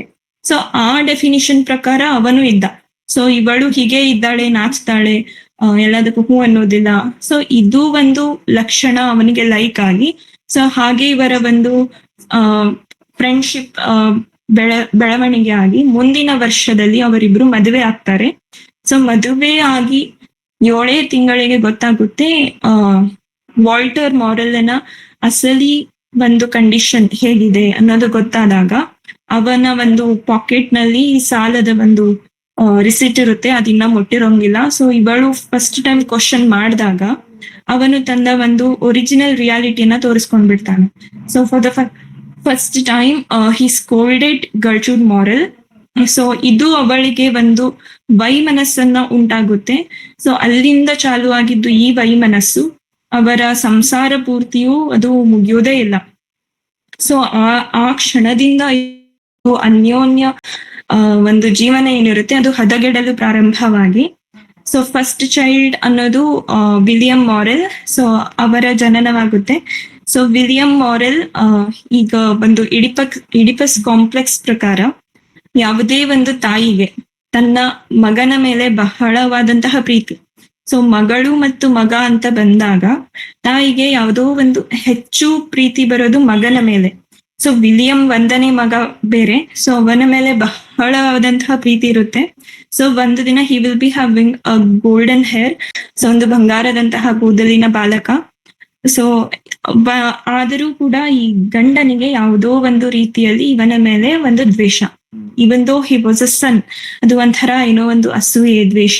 ಬಿಕಾಸ್ ಗಲ್ಟ್ರೂಡ್ ಮಾರಲ್ ಎಲ್ಲಾ ಟೈಮು ಅಟೆನ್ಷನ್ ಎಲ್ಲ ತನ್ನ ಮಗನಿಗೆ ಕೊಡ್ತಾಗ ಗಂಡಗೆ ನೆನೆಸ್ಬಿಡುತ್ತೆ ಇವಳು ನನ್ನ ಇಗ್ನೋರ್ ಮಾಡ್ತಿದ್ದಾಳೆ ಅಂತ ವೈಮನಸ್ಸು ಉಂಟಾದಾಗ ಒಂದು ದಿನ ರಾತ್ರಿ ತನ್ನ ಮಗನ ಕೂದಲುಗಳನ್ನ ಕಟ್ ಮಾಡ್ಬಿಡ್ತಾನೆ. ಯಾರು? Walter moral. ಸೊ ಇದು ಗೊತ್ತಾದಾಗ ಅಗೇನ್ ಅವ್ರಿಬ್ರ ನಡುವೆ ಜಗಳ ಆಗುತ್ತೆ. ಸೊ ಜಗಳ ಆಗಿ ಮಗನ್ನ ಹೆಂಗ್ ಮುಟ್ಟಿದಿ ಹಂಗ ಹಿಂಗ ಅಂತ ಎಲ್ಲ ಜಗಳವಾಗಿ ಮತ್ತಷ್ಟು ವೈಮನಸ್ಸು ಉಂಟಾಗಿ ಸೊ ನೆಕ್ಸ್ಟ್ ಹೀಗೆ ಸೆಕೆಂಡ್ ಚೈಲ್ಡ್ ಆನಿ ಮಾರಲ್ ಹುಟ್ಟುತ್ತಾಳೆ. She is a daughter. And next Paul Morel ಹುಟ್ಟುತ್ತಾರೆ, that is his third child. So Paul Morel ಹುಟ್ಟಿದಾಗ ಮದುವೆ ಆಗಿ 8 ವರ್ಷವಾಗಿರುತ್ತೆ. ಇವಳು 31ನೇ ವಯಸ್ಸಿನಲ್ಲಿ ಇರ್ತಾಳೆ. ಪಾಲ್ ಹುಟ್ಟುದು ಅವಳಿಗೆ ಮನಸ್ಸಿಗೆ ಖುಷಿ ತಂದಿಟ್ಕೊಂಡಿರಂಗಿಲ್ಲ. ಬಿಕಾಸ್ ಮಕ್ಕಳು ಹುಟ್ಟಿ ಆದ್ಮೇಲೆ ಅವ್ರನ್ನ ಬೆಳೆಸೋದು ಹೇಗೆ, ಕುಟುಂಬದ ಒಂದು ಫಿನಾನ್ಷಿಯಲ್ ಕಂಡೀಷನ್ ಬಹಳ ವೀಕ್ ಇದೆ ಅಂತ ಇವಳ ಒಂದು ಚಿಂತೆ. ಆದರೂ ಕೂಡ ನಾವು ಹೇಳ್ತೀವಿ ಆಗಿನ ಕಾಲದ ಮಹಿಳೆಯರಿಗೆ ಬಾಡಿ ಅಟೋನಮಿ ಅನ್ನೋದು ಇರ್ತಿದ್ದಿಲ್ಲ. ಸೊ ಬಾಡಿ ಅಟೋನಮಿ ಅಂದ್ರೆ ನಾವು ಹೇಳ್ತೀವಿ ಥರ್ಡ್ ಫೆಮಿನಿಸ್ಟಿಕ್ ವೇವ್ ನಲ್ಲಿ ಎಲ್ಲಾ ಮಹಿಳೆಯರು ಇದಕ್ಕಾಗಿಯೇ ಒಂದು ಹೋರಾಟ ನಡೆಸಿದ್ರು. ಸೊ ಈಗ ಬಾಡಿ ಅಟೋನಮಿ ಅಂದ್ರೆ ಮಕ್ಕಳನ್ನ ಯಾವಾಗ ಪಡಿಬೇಕು, ನಾವ್ ಅದಕ್ಕೆ ರೆಡಿ ಇದ್ದೇವೋ ಇಲ್ಲೋ, ಸೊ ಇದು ಎಲ್ಲ ಕೇಳಿ ಆದ್ಮೇಲೆ ಗಂಡಂದ್ರು ಮುಂದುವರಿಬೇಕು ಅನ್ನೋ ಒಂದು ಹಕ್ಕಿದು. ಸೊ ಆಗಿನ ಕಾಲದ ಇಂಗ್ಲೆಂಡ್ ಮಹಿಳೆಯರಿಗೂ ಇದು ಇರ್ಲಿಲ್ಲ. ಸೊ ಅವಳಿಗೆ ಮನಸ್ಸಿಗೆ ಅವಳು ರೆಡಿ ಇರ್ಲಿಲ್ಲ ಅಂದ್ರೂ ಅವಳಿಗೆ 3ನೇ ಚೈಲ್ಡ್ ಅನ್ನ ಹುಟ್ಟಿಸ್ಬೇಕಾಗಿ ಬಂತು. ಸೊ ಇದು ಅವಳಿಗೆ ಮೊದ್ಲಿಂದಲೇ ಬೇಜಾರಾಗಿದ್ದು ಪಾಲ್ ಮಾರಲ್ ಹಾಗೋ ಹೀಗೋ ಹುಟ್ಟುತ್ತಾರೆ. ಸೊ ಹುಟ್ಟಿದ್ಮೇಲೆ ಅವಳಿಗೆ ಮತ್ತೆ ಚಿಂತೆ ಚಾಲು ಆಗ್ತದೆ. ಸೊ ಚಿಂತೆ ಎದಕ್ಕಪ್ಪ ಅಂತಂದ್ರೆ ಇವನ್ though she loved Har daughters and sons, ಅವಳ ಗಂಡ ಜವಾಬ್ದಾರಿಯಾಗಿ ಒಂದು ಫ್ಯಾಮಿಲಿ ಮ್ಯಾನ್ ಆಗಿ ಇರುವುದಿಲ್ಲ. ಸೊ ಇದೆಲ್ಲ ಆಗಿ ಆದ್ಮೇಲೆ ಒಂದು ದಿನ ಹೀಗೆ ಕೂಡ್ಕೊಂಡು ಬರೋದು, ಅವಳಿಗೆ ಬೈಯೋದು, ಹೊಡೆಯೋದು, ಇದೆಲ್ಲ ಅವ್ರದ್ದು ಡೈಲಿ ರೂಟೀನ್ ಆಗ್ಬಿಡುತ್ತೆ. ಸೊ ಒಂದಿನ ರಾತ್ರಿ ಹೀಗೆ ಲೇಟ್ ಮಾಡಿ ಬಂದಾಗ ಹೋಗಿ ಅಡಿಗೆ ಮನೆಯಲ್ಲಿ ಎಲ್ಲ ಗದ್ದಲ ಹಿಡಿಸಿದಾಗ ಇವಳು ಕೇಳ್ತಾಳೆ, ಮತ್ತೆ ಜಗಳ ಉಂಟಾಗಿ ಅವಳು ಹೇಳ್ತಾಳೆ, ನನ್ನ ಮಕ್ಕಳ ಸಲುವಾಗಿ ಇದ್ದೀನಿ ಹೊರತು ನಿನ್ ಸಲುವಾಗಿನ ಇರ್ತಿದ್ದಿಲ್ಲ ಅಂತ ಅಂದಾಗ ಮೇಲಿಗೋ ಬಂದ್ಬಿಡುತ್ತೆ. ಸೊ ಇದು ಮೇಲಿಗೋ ನಾವು ಆಗು ನೋಡ್ತಿದ್ವಿ, ಈಗೂ ನೋಡ್ತಿದ್ವಿ. ಸೊ ಇವನ್ಗೆ ವಾಲ್ಟರ್ ಮಾರಲ್ಗೆ ತಾ ಮಾಡಿರೋ ತಪ್ಪು ಕಾಣಿಸೋದಿಲ್ಲ. ತಾ ಕುಡಿದ್ ಬರೋದು, ಹೊಡೆಯೋದು, ಫ್ಯಾಮಿಲಿಯನ್ನ ರೆಸ್ಪಾನ್ಸಿಬಿಲಿಟಿ ತಗೊಂಡು ಹೋಗ್ಲಾರದು ಅವನಿಗೆ ಕಾಣಿಸೋದಿಲ್ಲ. ಬಟ್ ನೀ ನನಗ್ ಹೇಗೆ ಕ್ವಶನ್ ಮಾಡಿದಿ ಅಂತ ಸಿಟ್ಟಿಗೆದ್ದು ಕೈಗೆ ಬಂದಿದ್ ತಗೊಂಡು ಅವಳು ತಳಿ ಬಡದ್ ಬಿಡ್ತಾನೆ. ಸೊ ಅದೇ ಒಂದು ಸೀರಿಯಸ್ ಇಂಜುರಿಯಲ್ಲಿ ಅವಳಿಗೆ ರಕ್ತ ಎಲ್ಲ ಉಂಟಾಗಿ ಇದನ್ನೆಲ್ಲ ನೋಡ್ತಿರೋರು William. So William just like DH Lawrence, so William ಮೇಲಿನೂ ಇದು ಒಂಥರ ನೆಗೆಟಿವ್ ಆಗಿ ಇಂಪ್ಯಾಕ್ಟ್ ಉಂಟಾಗಿ ಮಗನಿಗೆ ತಂದೆಯ ಮೇಲಿನ ಒಂದು ಪ್ರೀತಿ ಕಡಿಮೆ ಆಗುತ್ತಾ ಬಂದು ಅದು ದ್ವೇಷವಾಗಿ ಕನ್ವರ್ಟ್ ಆಗ್ಬಿಡುತ್ತೆ. ಸೊ ನೆಕ್ಸ್ಟ್ ಹೀಗೆ ಇದ್ದಾಗ ಈ ಜಗಳ ಆದ್ಮೇಲೆ ಯೂಶಲಿ ವಾಲ್ಟರ್ ಮಾರಲ್ ಏನ್ ಮಾಡ್ತಿರು, ಮನೆಯಲ್ಲಿ ಜಾಸ್ತಿ ಹೊತ್ತು ಇರ್ತಿದ್ದಿದ್ದೆಲ್ಲ. ಸೊ ತಮ್ಮ ಒಂದು ಫೇವ್ರೆಟ್ ಬಾರಿಗೆ ಹೋಗಿ ಅಲ್ಲೇ ಟೈಮ್ ಸ್ಪೆಂಡ್ ಮಾಡಿ ರೊಕ್ಕ ಎಲ್ಲ ವೇಸ್ಟ್ ಮಾಡಿ ಅಲ್ಲೇ ಇರ್ತಿದ್ರು. ಸೊ ರೊಕ್ಕ ಎಲ್ಲಿ ತನ ಬಾರಿಗೆ ಹೋಗ್ತಿದ್ರು, ರೊಕ್ಕ ಇರೋತನ. ಸೊ ರೊಕ್ಕ ಖಾಲಿ ಆದ್ಮೇಲೆ ಏನ್ ಬೇಕು, ಮತ್ತೆ ಅದೇ ಹೆಂಡತಿಯ ಪರ್ಸು. ಸೊ ಒಂದಿನ ಅವನು ಬಂದು ಪರ್ಸ್ನಲ್ಲಿ ರೊಕ್ಕ ತುಡುಗ್ ಮಾಡೋಬೇಕಾದ್ರ ಗರ್ಲ್ ಟುಡೆಗೆ ಗೊತ್ತಾಗಿ ಅವಳು ಮತ್ತೆ ಕ್ವಶನ್ಸ್ ಕೇಳಿದಾಗ ಮತ್ತೆ ಅದೇ ರಗಳೆ. ಸೊ ಇದ್ರಾಗಿ ಅವ ಒಂದಿನ ಮನಿ ಬಿಟ್ಟು ಹೋಗ್ಬಿಡ್ತೀನಿ, ನನಗೆ ನೀವು ಇರೋದಿಲ್ಲ ಅಂತ ಹೇಳಿ ಗಂಟು ಮುಟ್ಟು ಕಟ್ಕೊಂಡೆ ಹೋಗ್ಲಿಕ್ಕೆ ಚಾಲು ಮಾಡಿದಾಗ ಗರ್ಲ್ ಟುಡೆಗೆ ಏನ್ ಅನಿಸ್ತು, ಇದಪ್ಪ ಇವಂದು ಡೈಲಿ ಗೋಲ್ ಇದಿದ್ದೆ, ಸೊ ಹೋಗ್ತಾನೆ ರಾತ್ರಿ ಬಂದ್ಬಿಡ್ತಾನೆ ಬಿಡು ಅಂತ ಹೇಳಿ ಕಳಿಸ್ಕೊಟ್ಬಿಡ್ತಾಳೆ. ಸೊ ಅವಳಿಗೂ ಸಾಕಾಗ್ಬಿಟ್ಟಿರುತ್ತೆ ಜೀವನ ಇವ್ ಜೋಡಿ. ಸೊ ಆದ್ರೂ ಅವ ಬಿಟ್ಟು 2 ದಿನ ಬಿಟ್ಟು ಮನಿಗ್ ಬಂತಾನೆ. ಮನಿಗ್ ಬಂದ ಮೇಲೆ ಸ್ವಲ್ಪ ದಿನ ಹೀಗೆ ಮುಂದೆ ಹೋದಾಗ ಅವನ ಒಂದು ಆರೋಗ್ಯ ಪರಿಸ್ಥಿತಿ ಬಹಳ ಹದಗೆಡುತ್ತೆ. ಸೊ ಅವಾಗ ಇವಂದು ಅವಳಿಗೆ ಅವನ ಮೇಲೆ ಪ್ರೀತಿ ಕಡಿಮೆ ಆಗಿದ್ರೂ ಹೆಂಡತಿಯ ಒಂದು ಕರ್ತವ್ಯವನ್ನ ಅವಳ ಬಿಡುವುದಿಲ್ಲ. ಸೊ 24x7 ಅವ್ರ ಜೋಡಿನೇ ಇದ್ದು ಅವರಿಗೆ ಸೇವೆಯಲ್ಲಿ ನಿರತಳಾಗಿ ಅವನ್ನ ಹಾಗೋ ಹೀಗೋ ಚೇತರಿಸ್ಕೊಳ್ತಾಳೆ. ಸೊ ಇದು ಆದ್ಮೇಲೆ ಇದರಲ್ಲಿ ಅವಳ ನೇಬರ್ಸ್, ಮಕ್ಕಳು, ಮಗಳು ಎಲ್ಲರೂ ಹೆಲ್ಪ್ ಮಾಡ್ತಾರೆ. ಹೆಲ್ಪ್ ಮಾಡಿದಾಗ ಇದೇ ಒಂದು ಆಗು ಹೋಗುಗಳ ನಡುವೆ ನಾವೇನ್ ನೋಡ್ತೀವಪ್ಪ ಅಂತಂದ್ರೆ, ಗರ್ಟ್ರೂಡ್ ಮಾರೆಲ್ ಅನ್ನೋ ಒಂದು ಪಾತ್ರ ಗೆನೆ ತಾನು ಮರ್ತ್ ಹೋಗ್ಬಿಟ್ಟಿರ್ತಾಳೆ. ಸೊ ಎಲ್ಲಾ ಒಂದು ಇಷ್ಟು ದಿನ ಗಂಡಿನ ಸೇವಾ ಮಾಡ್ತಿದ್ಲು, ನೆಕ್ಸ್ಟ್ ಮಕ್ಕಳ ಸೇವಾ, ಇದೆಲ್ಲಾ ಸರ್ವಸ್ವದಲ್ಲಿ ಆಕಿ ತಂದು ಒಂದು ಜೀವನವಿದೆ ಅನ್ನೋದನ್ನ ಮರ್ತ್ ಹೋಗ್ಬಿಟ್ಟಿರ್ತಾಳೆ. ಸೊ ಇದು ಒಂದು ಏನು ಅಸ್ತಿತ್ವತೆ ಒಂದು ಕ್ವಶನ್ ಏನಿದೆ ಅಲ್ಲ, ಸೊ ಅದು ಆಗೂ ಇತ್ತು ಈಗೂ ಇತ್ತು. ಈಗಿನ ಹೋಮ್ ಮೇಕರ್ಸ್ ಅನ್ನ ನೋಡ್ತೀವಿ ನಾವು, ಈಗ ಅದು ಹೌಸ್ ವೈಫ್ ಅನ್ನೋದನ್ನ ತೆಗೆದು ಹೋಮ್ ಮೇಕರ್ಸ್ ಅಂತ ಮಾಡಿದೀವಿ. ಸೊ ಅವರು ತಮ್ಮ ಬಗ್ಗೆ ಯೋಚನೆ ಮಾಡುದೇ ಇಲ್ಲ. ತಮ್ದು ಹೇಗೆ ಡ್ರೆಸ್ ಇದೆ, ತಾವೇನ್ ಮಾಡ್ಕೋಬೇಕು, ತಮ್ಮ ಕನಸುಗಳ ಬಗ್ಗೆ ಅವ್ರು ಯೋಚಿಸೋದಿಲ್ಲ. ಸೊ ಯಾವತ್ತೂ ಅವರು ತಮ್ಮ ಫ್ಯಾಮಿಲಿಯನ್ನ ಮುಂದಿಡ್ತಾರೆ. ಸೊ ಅದೇ ಈ ಒಂದು ರೂಲ್ಸ್ ಏನಿದೆಲ್ಲ, ಇದು ಸಮಾಜ ನಮ್ಮ ಮೇಲೆ ಹೇರಲ್ಪಟ್ಟಿದೆ. ಸೊ ಸಮಾಜ ನಮಗೆ ಹೇರಿದ್ದಕ್ಕೆ ಈಗ what is the definition of a women ಅಂತ ಕೇಳಿದಾಗ, ಅವಳು ಯಾವತ್ತಲೂ ತನ್ನ ಕುಟುಂಬದ ಬಗ್ಗೆ ಯೋಚಿಸ್ಬೇಕು, ಆಮೇಲೆ ತನ್ನ ಬಗ್ಗೆ ಬರ್ತದೆ. ಸೊ ಫಸ್ಟ್ ಬರುವುದು ಗಂಡ, ನೆಕ್ಸ್ಟ್ ಮಕ್ಕಳು, ಆಮೇಲೆ ತನ್ನ ಕುಟುಂಬ, ಆಮೇಲೆ ಟೈಮ್ ಉಳಿತಪ್ಪ ಅಂತಂದ್ರೆ ಮಾತ್ರ ಅವಳು ತನ್ನ ಬಗ್ಗೆ ಯೋಚಿಸ್ತಾಳೆ. ಸೊ ಇದು ಗರ್ಟ್ರೂಡ್ ಮಾರೆಲ್ನ ಒಂದು ಪರಿಸ್ಥಿತಿ ಆಗ್ಬಿಟ್ಟಿತ್ತು. ಸೊ ಆದರೂ ಕೂಡ ಡೇ ಬೈ ಡೇ ಅವಳಿಗೆ ತನ್ನ ಗಂಡನ ಮೇಲಿನ ಪ್ರೀತಿ ಕಡಿಮೆ ಆಗಿ ಮಕ್ಕಳ ಮೇಲೆ ಜಾಸ್ತಿ ಆಗಿ ಅದು ಒಂದು ಮಿತಿಮೀರಿ ಹೋದಂತಹ ಪ್ರೀತಿ ಆಗ್ಬಿಡ್ತು. ಸೊ ಹೀಗೆ ಕಾಲಗಳು ಉರುಳಿದಾಗ ಗರ್ಟ್ರೂಡ್ ಮಾರೆಲ್ 4ನೇ ಮಗನಿಗೆ ಜನ್ಮ ನೀಡ್ತಾಳೆ, ದಟ್ ಈಸ್ ಆರ್ಥರ್ ಅಂತ. ಬಟ್ ಯಾಕೋ ಏನೋ ಗೊತ್ತಿಲ್ಲ, ಈ ಆರ್ಥರ್ ಮೇಲೆ ವಾಲ್ಟರಿಗೆ ಬಹಳ ಪ್ರೀತಿ. ಸೊ ಆರ್ಥರಿಗೂ ಅಪ್ಪನ ಮೇಲೆ ಬಹಳ ಪ್ರೀತಿ. ಸೊ ಅಟ್ಲೀಸ್ಟ್ ಒಬ್ಬಾದ್ರೂ ಮಗ ಅಪ್ಪನನ್ನ ಲವ್ ಮಾಡ್ತಾನಲ್ಲ ಅಂತ ಅನ್ನೋ ಒಂದು ಖುಷಿ ಗರ್ಟ್ರೂಡ್ ಮಾರೆಲ್ಗೆ ಇತ್ತು. ಸೊ ಹೀಗೆ ಹೋದಾಗ ವಿಲಿಯಂ 1ನೇ ಮಗ ದೊಡ್ಡವನಾಗಿ ಅವನಿಗೆ ಒಂದು ಜಾಬ್ ಸಿಗುತ್ತೆ. ಸೊ ಅವನು he was a very smart boy, so ಎಲ್ಲದರಲ್ಲೂ ಮುಂದು. ಸೊ ಅವನು ಒಂದು ಜಾಬ್ ಅನ್ನ ಹುಡುಕಿ ಅಮ್ಮನಿಗೆ ಸಹಾಯ ಮಾಡ್ಬೇಕು, ಬಿಕಾಸ್ ಅಪ್ಪ ಅಂತೂ ಯೂಸ್ಲೆಸ್ ಇದ್ದಾನೆ. ಅಪ್ಪನನ್ನ ದ್ವೇಷ ಮಾಡಿ ಅವ ಅಮ್ಮನಿಗೆ ಸಹಾಯ ಮಾಡುತ್ತಾ ಒಂದು ಜಾಬ್ ಹುಡ್ಕೊಂಡು ಲಂಡನ್ನಿಗೆ ಹೋಗ್ತಾನೆ. ಸೊ ಲಂಡನ್ನಿಗೆ ಹೋಗಿ ಅವಾಗ ಅವನ ಕೈಯಲ್ಲಿ ರೊಕ್ಕ ಆಡ್ತಾವೋ, ಸೊ ಅವನು ಕೂಡ ಗರ್ಲ್ ಫ್ರೆಂಡ್ಸ್ ಅನ್ನ ಮಾಡ್ಕೊಳ್ಳಿಕ್ಕೆ ಚಾಲು ಮಾಡ್ತಾನೆ. ಅವನ ಒಂದು ಈ ಸಂಬಂಧ ಗರ್ಲ್ ಫ್ರೆಂಡ್ಸ್ ಮಾಡ್ಕೊಳ್ಳೋದು, ರೊಕ್ಕನ ಖರ್ಚು ಮಾಡೋದು ಅಮ್ಮನಿಗೆ ಪಸಂದ್ ಬರುವುದಿಲ್ಲ. ಸೊ ಅಮ್ಮನಿಗೆ ಮಗನ ಮೇಲಿನೂ ಒಂದು ದ್ವೇಷ ಅನ್ನೋದಿಲ್ಲ, ಸೊ ಒಂದು ವೈಮನಸ್ಸು ಉಂಟಾಗುತ್ತೆ. ಆಗಿನ ಕಾಲದಲ್ಲಿ ಈ ಪಾಲ್ ಮಾರೆಲ್, ಈ 3ನೇ ಮಗ, ಸೊ ವಿಲಿಯಮ್ಮನ ಸ್ಥಾನವನ್ನ ತಗೊಳ್ಳಿಕ್ಕೆ ಚಾಲು ಮಾಡ್ತಾನೆ. ಸೊ ವಿಲಿಯಂ ನಂಗೆ ತಾನು ಒಂದು ಜಾಬ್ ಹುಡ್ಕೊಂಡು ಸಣ್ಣ ಪುಟ್ಟ ಎಲ್ಲದ್ರಲ್ಲೂ ಅಮ್ಮನಿಗೆ ಹೆಲ್ಪ್ ಮಾಡ್ತಿರ್ತಾನೆ. ಅವನ ದಿನದ ಬಗ್ಗೆ ಎಲ್ಲಾನು ಅಮ್ಮನ್ ಬಂದ್ ಹೇಳ್ಕೊತಿರ್ತಾನೆ. ಅಮ್ಮ ಇವತ್ ಹಾಗಾತು, ಅಮ್ಮ ಇವತ್ ಹೀಗಾತು, ಅಮ್ಮನ ಇವತ್ ಅವ್ರನ್ನ ಮೀಟ್ ಆದೆ. ಸೊ A to Z ಯಾವತ್ತಲೂ ಅಮ್ಮನ್ ಜೋಡಿನೇ ಇರೋ ಮಗ ಇವನು ಪಾಲ್ ಮಾರೆಲ್. ಸೊ ನೆಕ್ಸ್ಟ್ ಏನಾಗುತ್ತೆ, ವಿಲಿಯಂ ಮಾರೆಲ್ ಡೇ ಬೈ ಡೇ ಅಮ್ಮನ ಮಾತನ್ನ ಬಿಟ್ಟು ತಂದೆ ಒಂದು ಡಿಸಿಷನ್ಸ್ ಅನ್ನ ತೆಗೆದುಕೊಂಡು ಹೋಗ್ಲಿಕ್ಕೆ ಚಾಲು ಮಾಡ್ತಾನೆ. ಸೊ ಒಂದು ದಿನ ಹೀಗೆ ಇದ್ದಾಗ, ಲಂಡನ್ ನಲ್ಲಿ ಇದ್ದಾಗ, ವಿಲಿಯಮ್ಮನಿಗೆ ಒಂದು ಅನಾರೋಗ್ಯ ಸಮಸ್ಯೆ ಕಾಡಿ ಯಾವುದೋ ಒಂದು ಸ್ಕಿನ್ ಡಿಸೀಸ್ ಬಂದು ಅವನು ಸೀರಿಯಸ್ ಆಗಿ ಅವನ ಒಂದು ಡೆತ್ ಆಗ್ಬಿಡುತ್ತೆ. ಸೊ ಮಗನ ಒಂದು ಮರಣದ ಸುದ್ದಿ ಕೇಳಿ ಆದ್ಮೇಲೆ ಗರ್ಟ್ರೂಡ್ ಮಾರೆಲ್ಗೆ ತನ್ನ ಒಂದು ಅಸ್ತಿತ್ವನೇ ಹೋಗ್ಬಿಡ್ತು, ಜೀವನಾನೇ ಹೋಗ್ಬಿಡ್ತು ಅನ್ನೋವಷ್ಟು ಕಷ್ಟ ಉಂಟಾಗುತ್ತೆ. ಎದಕ್ಕಂದ್ರ ವಿಲಿಯಂ ಅವನು 1ನೇ ಮಗ. ಸೊ ಯಾರಿಗೂ ಮಾಡ್ಲಾರ್ದಷ್ಟು ಪ್ರೀತಿ ಅವಳು ಮಾಡಿದ್ಲು. ಅಂಡ್ ನಾವ್ ಹೇಳ್ತೇವಲ್ಲ, ಪುತ್ರ ಶೋಕಂ ನಿರಂತರಂ ಅಂತ. ಸೊ ಹಾಗೆ ಮಗನ ಒಂದು ಮರಣ ಅವಳಿಗೆ ತಂದ ಒಂದು ಜೀವನವನ್ನೇ ಕಸಿದುಕೊಂಡು ಹೋಯ್ತು. ಸೊ ಹೀಗಿದ್ದಾಗ ಅವಳು ತಾನೇ ಒಬ್ಬಳೊಬ್ಬಳೆ ಹೋಗೋದು, ಎಲ್ಲ ಮರೆಯುವುದು ಹೀಗೆ ಚಾಲು ಆಗಿರುತ್ತೆ. ಸೊ ಅದೇ ಸಮಯದಲ್ಲಿ ಪಾಲ್ ಮಾರೆಲ್ಗೂ ಅನಾರೋಗ್ಯ ಸಮಸ್ಯೆ ಕಾಡುತ್ತೆ. ನಿಮೋನಿಯಾ ಬಂದಾಗ ನನ್ನ ಮಗ ಅಂತೂ ಹೋದ, 1ನೇ ಮಗ, ಈ ಮಗನನ್ನಾದ್ರೂ ಉಳಿಸ್ಕೋಬೇಕು ಅಂತ ಇವಳು ತನ್ನ ಅಷ್ಟೂ ಸಮಯವನ್ನ ಪಾಲ್ ಮಾರೆಲ್ ಜೋಡಿ ಕಳೆಯುತ್ತಾ ಅವನನ್ನು ಚೇತರಿಸ್ಕೊಂಡು ಹೆಲ್ಪ್ ಮಾಡಿ, ಸರ್ವ್ ಮಾಡಿ. ಸೊ ಇವಳ ಜೀವನದ ತುಂಬಾ ಇದೆ. ಗಂಡ ಅಸ್ತವ್ಯಸ್ತವಾಗಿ ಬೀಳ್ತಿದ್ದ, ಅವನ ಸೇವೆ ಮಾಡೋದು, ಆಮೇಲೆ ಮಕ್ಕಳ ಸೇವೆ ಮಾಡೋದು, ಮತ್ ಗಂಡನ ಸೇವೆ ಮಾಡೋದು, ಸೊ ಅವ್ರ ಬಗ್ಗೆ ಅನಿಸ್ಕೊಳ್ಳೋದು, ಬರೀ ಇದು ಗರ್ಟ್ರೂಡ್ ಮಾರೆಲ್ನ ಜೀವನವಾಗಿತ್ತು. ಸೊ ಈ ಒಂದು ಟ್ರಾಪ್ ನಲ್ಲಿ ಅವಳಿಗೆ ಪಾಲ್ ಮಾರೆಲ್ ಮೇಲೆ ಒಂಥರ ಪೊಸೆಸಿವ್ನೆಸ್ ಬಂದ್ಬಿಡ್ತು. ಸೊ ಪಾಲ್ ಮಾರೆಲ್ ಆದ್ರೂ ನನ್ ಕೈ ಬಿಟ್ಟು ಹೋಗ್ಬಾರ್ದು. ಸೊ ವಿಲಿಯಂ ಅಂತೂ ಕೈ ಜರದ್ ಹೋದ, ಗಂಡ ಅಂತೂ ನನ್ ಮಾತು ಕೇಳ್ತಿದ್ದಿಲ್ಲ. ಪಾಲ್ ಮಾರೆಲ್ ಮಾಡ್ಬಾರ್ದು ಅನ್ನೋ ಒಂದು ಏನೋ ಒಂದು ಪೊಸೆಸಿವ್ನೆಸ್ ಅವಳದು. ಸೊ ಇದು ಏನ್ ಮಾಡುತ್ತೆ, ಗಂಡನ ಸೇವೆ, ಮಕ್ಕಳ ಸೇವೆ, ಇದು ಎಲ್ಲಾ ಅಮ್ಮಂದಿರ ಕಥೆ. ಸೊ ಈಗಿನ ಕಾಲದ ಅಮ್ಮಂದಿರು ಕೂಡ ಇದನ್ನೇ ಮಾಡುತ್ತಾ ಬರ್ತಿದ್ದಾರೆ.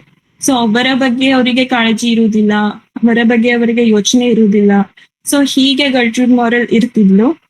ಸೊ ಹೀಗೆ ಪಾಲ್ ಮಾರೆಲ್ ಜೀವನನು ಮುಂದೆ ಹೋಗಿ ಅವನು ಒಂದು ಜಾಬಿಗೆ ಹೋಗ್ತಾನೆ.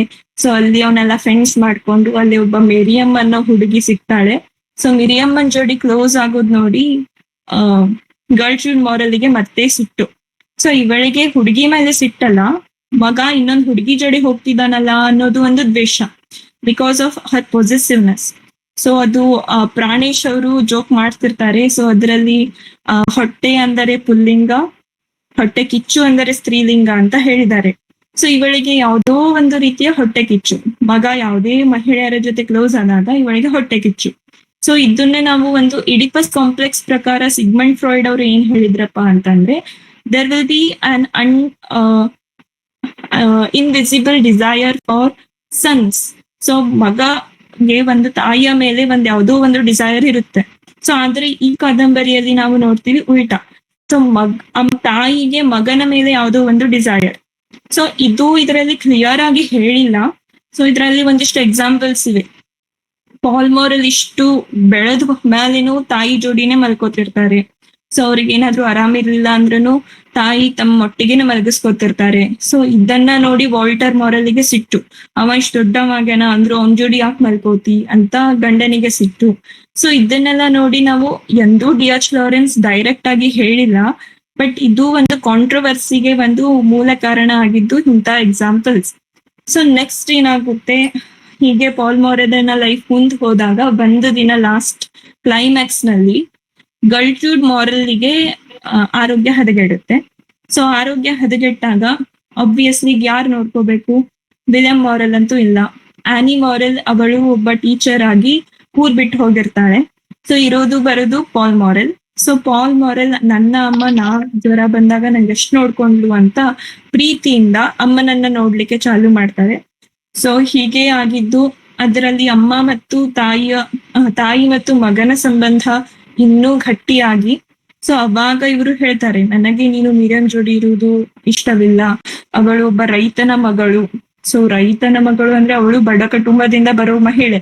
ಸೊ ಅದರಿಂದ ಅವಳು ನಿನ್ನ ಜೀವನವನ್ನೇ ಸತ್ಯನಾಶ ಮಾಡ್ಬಿಡ್ತಾಳೆ. ಸೊ ಯಾವತ್ಲೂ ನಾವು ನೋಡ್ತೀವಿ ಇವಳಿಗೆ ಒಂದು ಕ್ಲಾಸ್ ಟೆನ್ಷನ್ಸ್ ಅಂತ ಹೇಳ್ತೀವಿ. ಸೊ ಗರ್ಟ್ರೂಡ್ನಿಗೆ ಯಾವತ್ಲೂ ಮಿಡಲ್ ಕ್ಲಾಸ್ ಆಗೋದು ಬಹಳ ಇಷ್ಟ ಇತ್ತು. ಅವರು ಲೋವರ್ ಕ್ಲಾಸ್ ಗಿಂತ ಇದ್ರು. ಸೊ ಲೋವರ್ ಕ್ಲಾಸ್ ನಾವ್ ಹೀಗೆ ಆಗಿ ಉಳ್ಕೊಂಡ್ಬಿಟ್ರೆ ಸರಿ ಅನ್ಸುದಿಲ್ಲ, ನಾವು ಮಿಡಲ್ ಕ್ಲಾಸ್ ಆಗ್ಬೇಕು, ಆಮೇಲೆ ರಿಚ್ ಕ್ಲಾಸ್ ಆಗ್ಬೇಕು ಅನ್ನೋ ಒಂದು ಕ್ಲಾಸ್ ಟೆನ್ಷನ್ಸ್.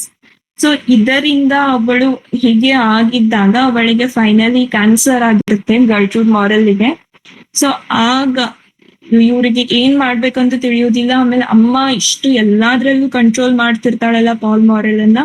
ಸೊ ಅವನಿಗೆ ಒಂಥರ ಅತಿಯಾದಂತಹ ತಾಯಿಯ ಪ್ರೀತಿ ಅವನನ್ನು ಒಂದು ಬಂಧನದಲ್ಲಿ ಇಡ್ಲಿಕ್ಕೆ ಚಾಲು ಮಾಡ್ಬಿಟ್ಟಿತ್ತು. ಸೊ ವಿ ಸೆ too much is too bad ಅಂತ. ಸೊ ಅವಳು ಅಷ್ಟು ಪ್ರೀತಿ ಮಾಡ್ತಿದ್ಲಲ್ಲ, ಅದು ಒಂಥರ ಪಾಲ್ ಮಾರೆಲ್ಗೆ ಉಸಿರುಗಟ್ಟಿಸುವಂತಹ ಪ್ರೀತಿ ಆಗ್ಬಿಟ್ಟಿತ್ತು. ಸೊ ಯಾವತ್ ನೋಡ್ತೇವ ಅಮ್ಮ ಅಮ್ಮ ಅಮ್ಮ ಅಂತ ಇವ್ರು ಮುಂದೆ ಹೋಗೋರು. ಸೊ ಎಲ್ಲಾದ್ರಲ್ಲೂ even though she started to interfere in his personal lifes also.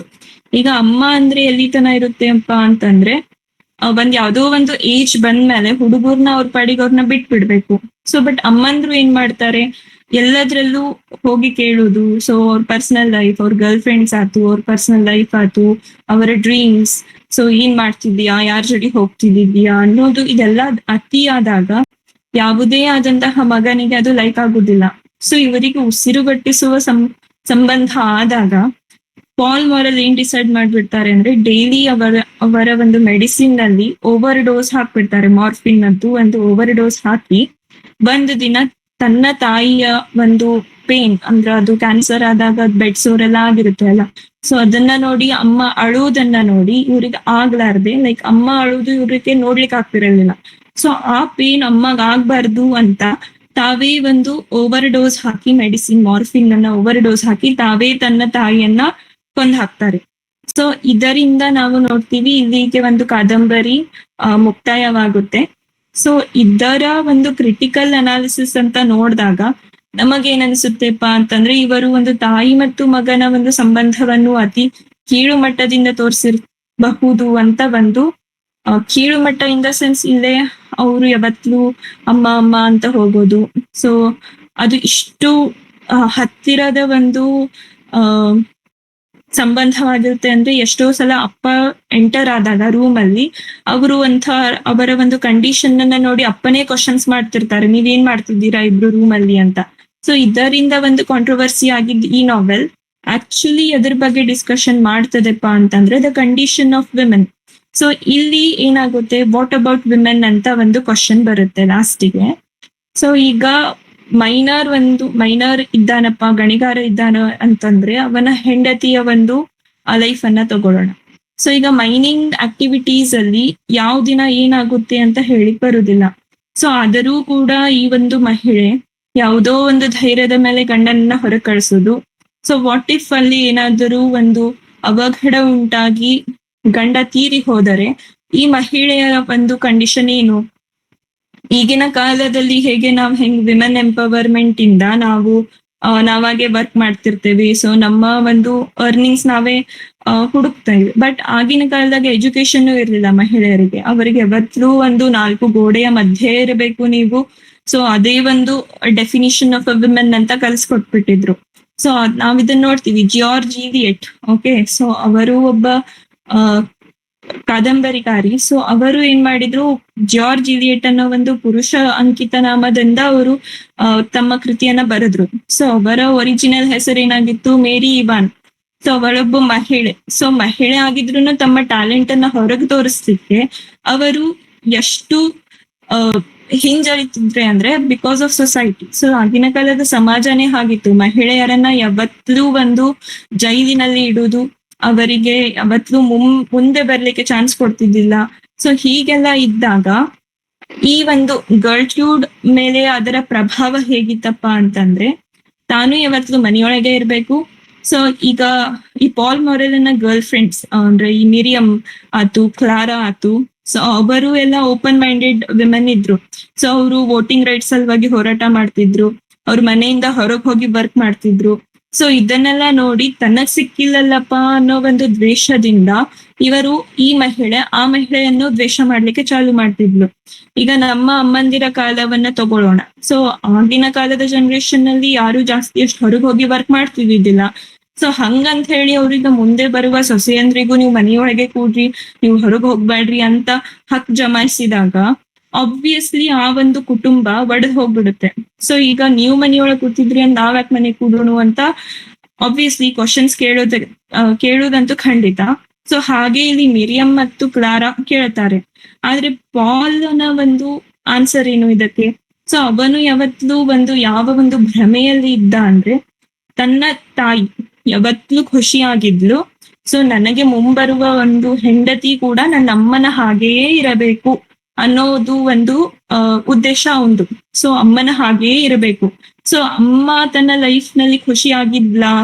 So ಈ ಕ್ವಶನ್ ಅವನು ಕೇಳುವುದೇ ಇಲ್ಲ.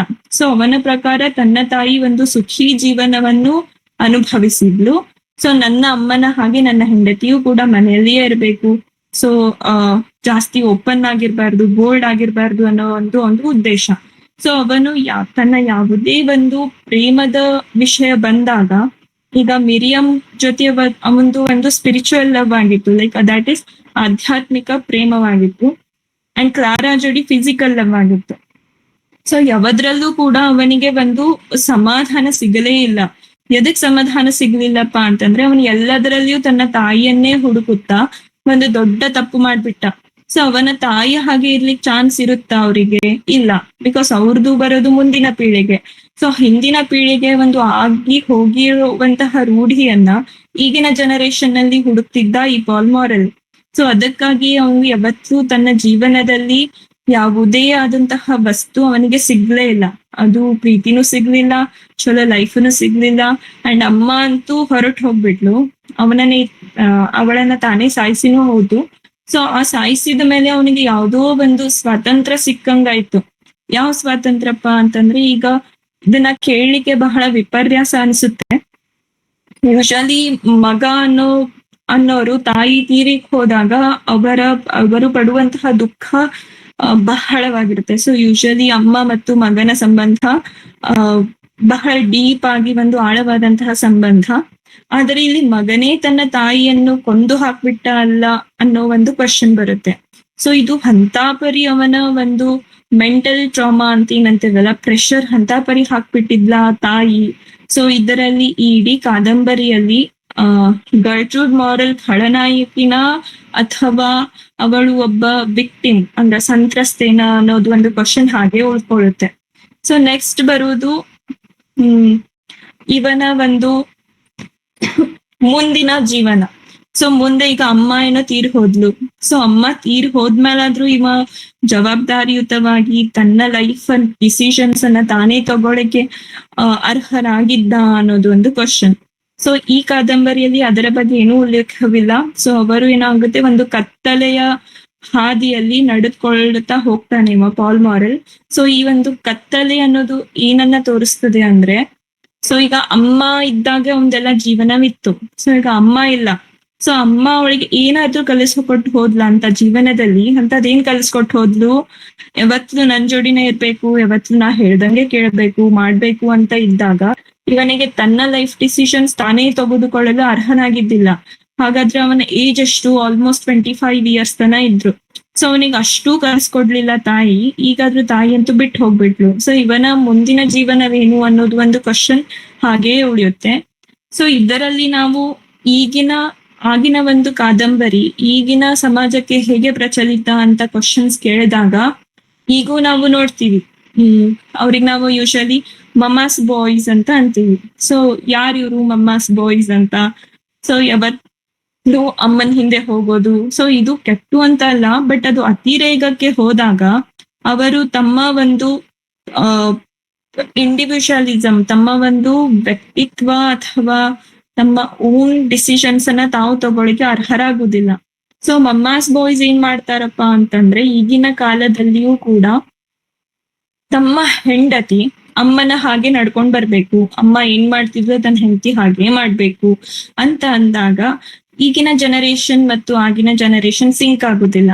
ಸೊ ಆಗಿನ ಕಾಲದಿಗೆ ಸೊಸಿ ಅಂದ್ರು ಮತ್ತು ಅತ್ತಿ ಸೊಸಿಯರ ಜಗಳ ಯಾಕೆ ಬರುತ್ತೆಪ್ಪ ಅಂತ ಅಂದ್ರೆ, ಅತ್ತೆ ತನಗೆ ಆಗಿ ಹೋಗಿರುವ ಅನುಭವಗಳು ತನ್ನ ಸೊಸೆಗೂ ಆಗಬೇಕು ಅನ್ನೋದ್ ಒಂದು ಅತ್ತೆಯ ಒಂದು ವಿಶ್ ಅಥವಾ ಅವಳ ಒಂದು ಎಕ್ಸ್ಪೆಕ್ಟೇಷನ್ಸ್ ಇರುತ್ತೆ.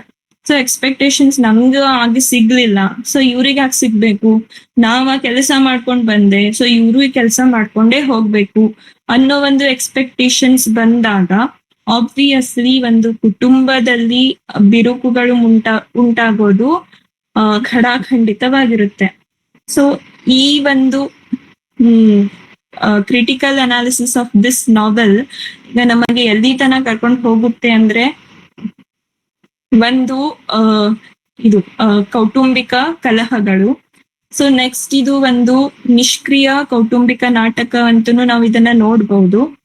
ಸೊ ನೆಕ್ಸ್ಟ್ ಬರುವುದು ಇಡಿಪಸ್ ಕಾಂಪ್ಲೆಕ್ಸ್ ಮತ್ತು the class struggle. So the class struggle ಯಾವಾಗುತ್ತೆ, ಒಂದು ಸಮಾಜದ ಎರಡು ವರ್ಗಗಳ ನಡುವಿನ ಕಲಹ.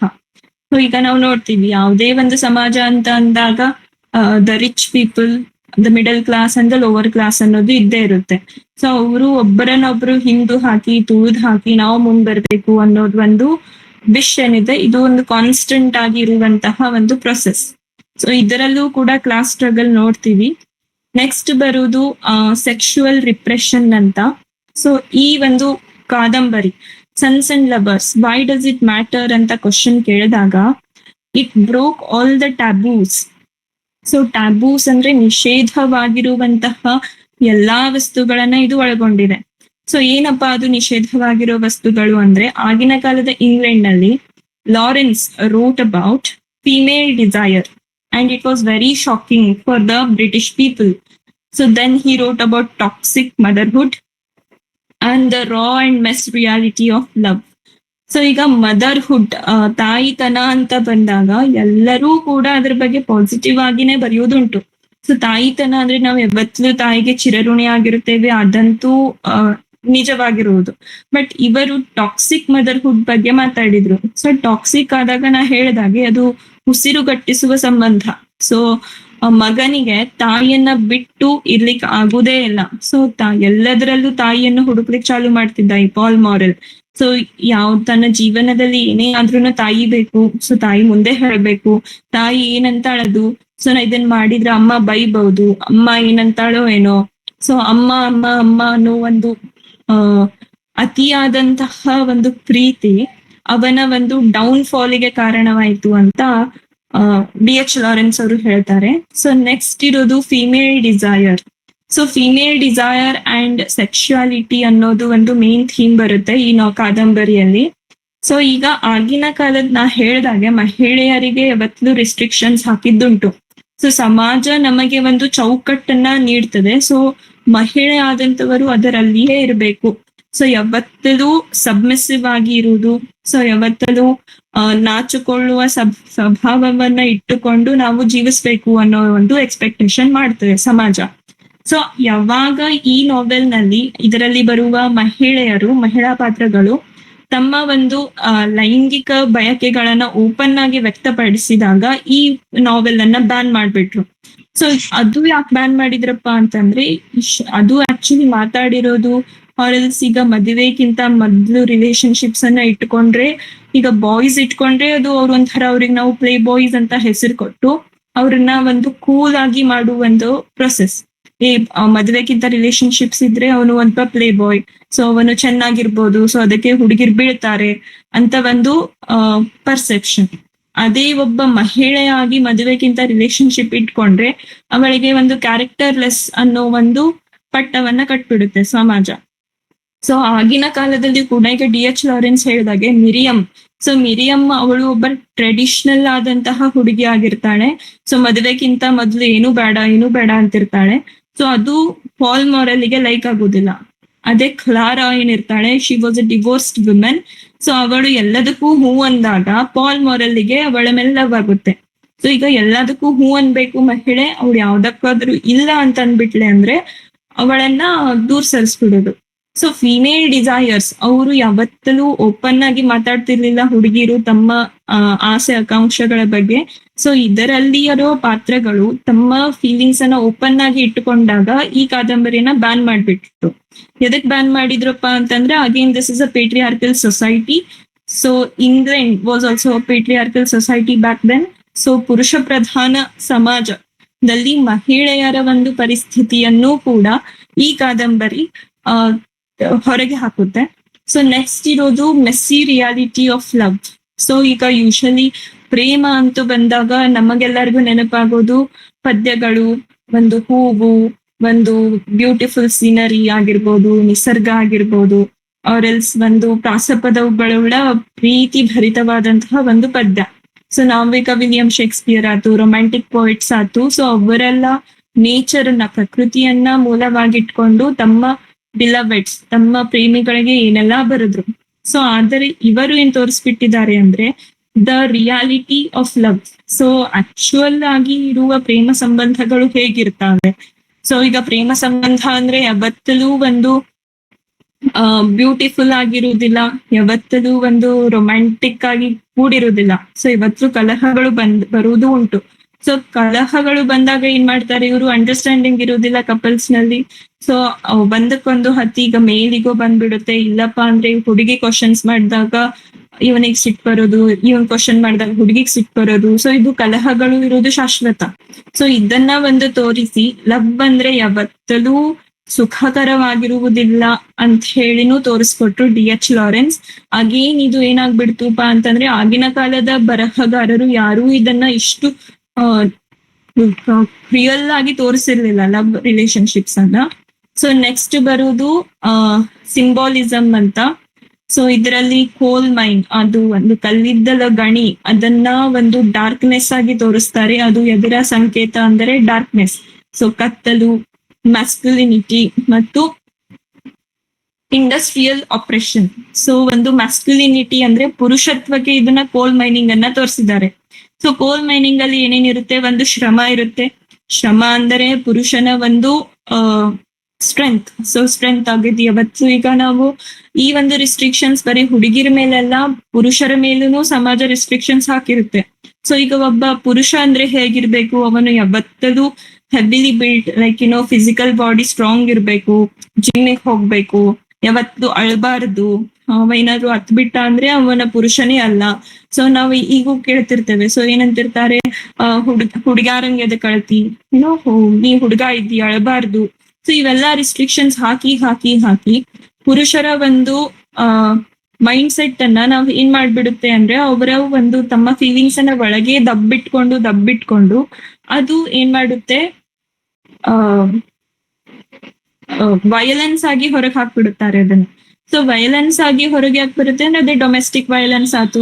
ಸೊ ಇಫ್ ಇನ್ ಕೇಸ್ ಇವರ ಒಂದು ಫೀಲಿಂಗ್ಸ್ ಅನ್ನ ಮಹಿಳೆಯರು ಓಪನ್ ಮೈಂಡೆಡ್ ಇಂದ ಕೇಳಿ ಚಾಲು ಮಾಡ್ಬಿಟ್ರೆ, ಇದು ಡೊಮೆಸ್ಟಿಕ್ ವಯಲೆನ್ಸ್ ಆಯ್ತು, ಅತ್ಯಾಚಾರ ಆಯ್ತು, ಶೋಷಣೆ.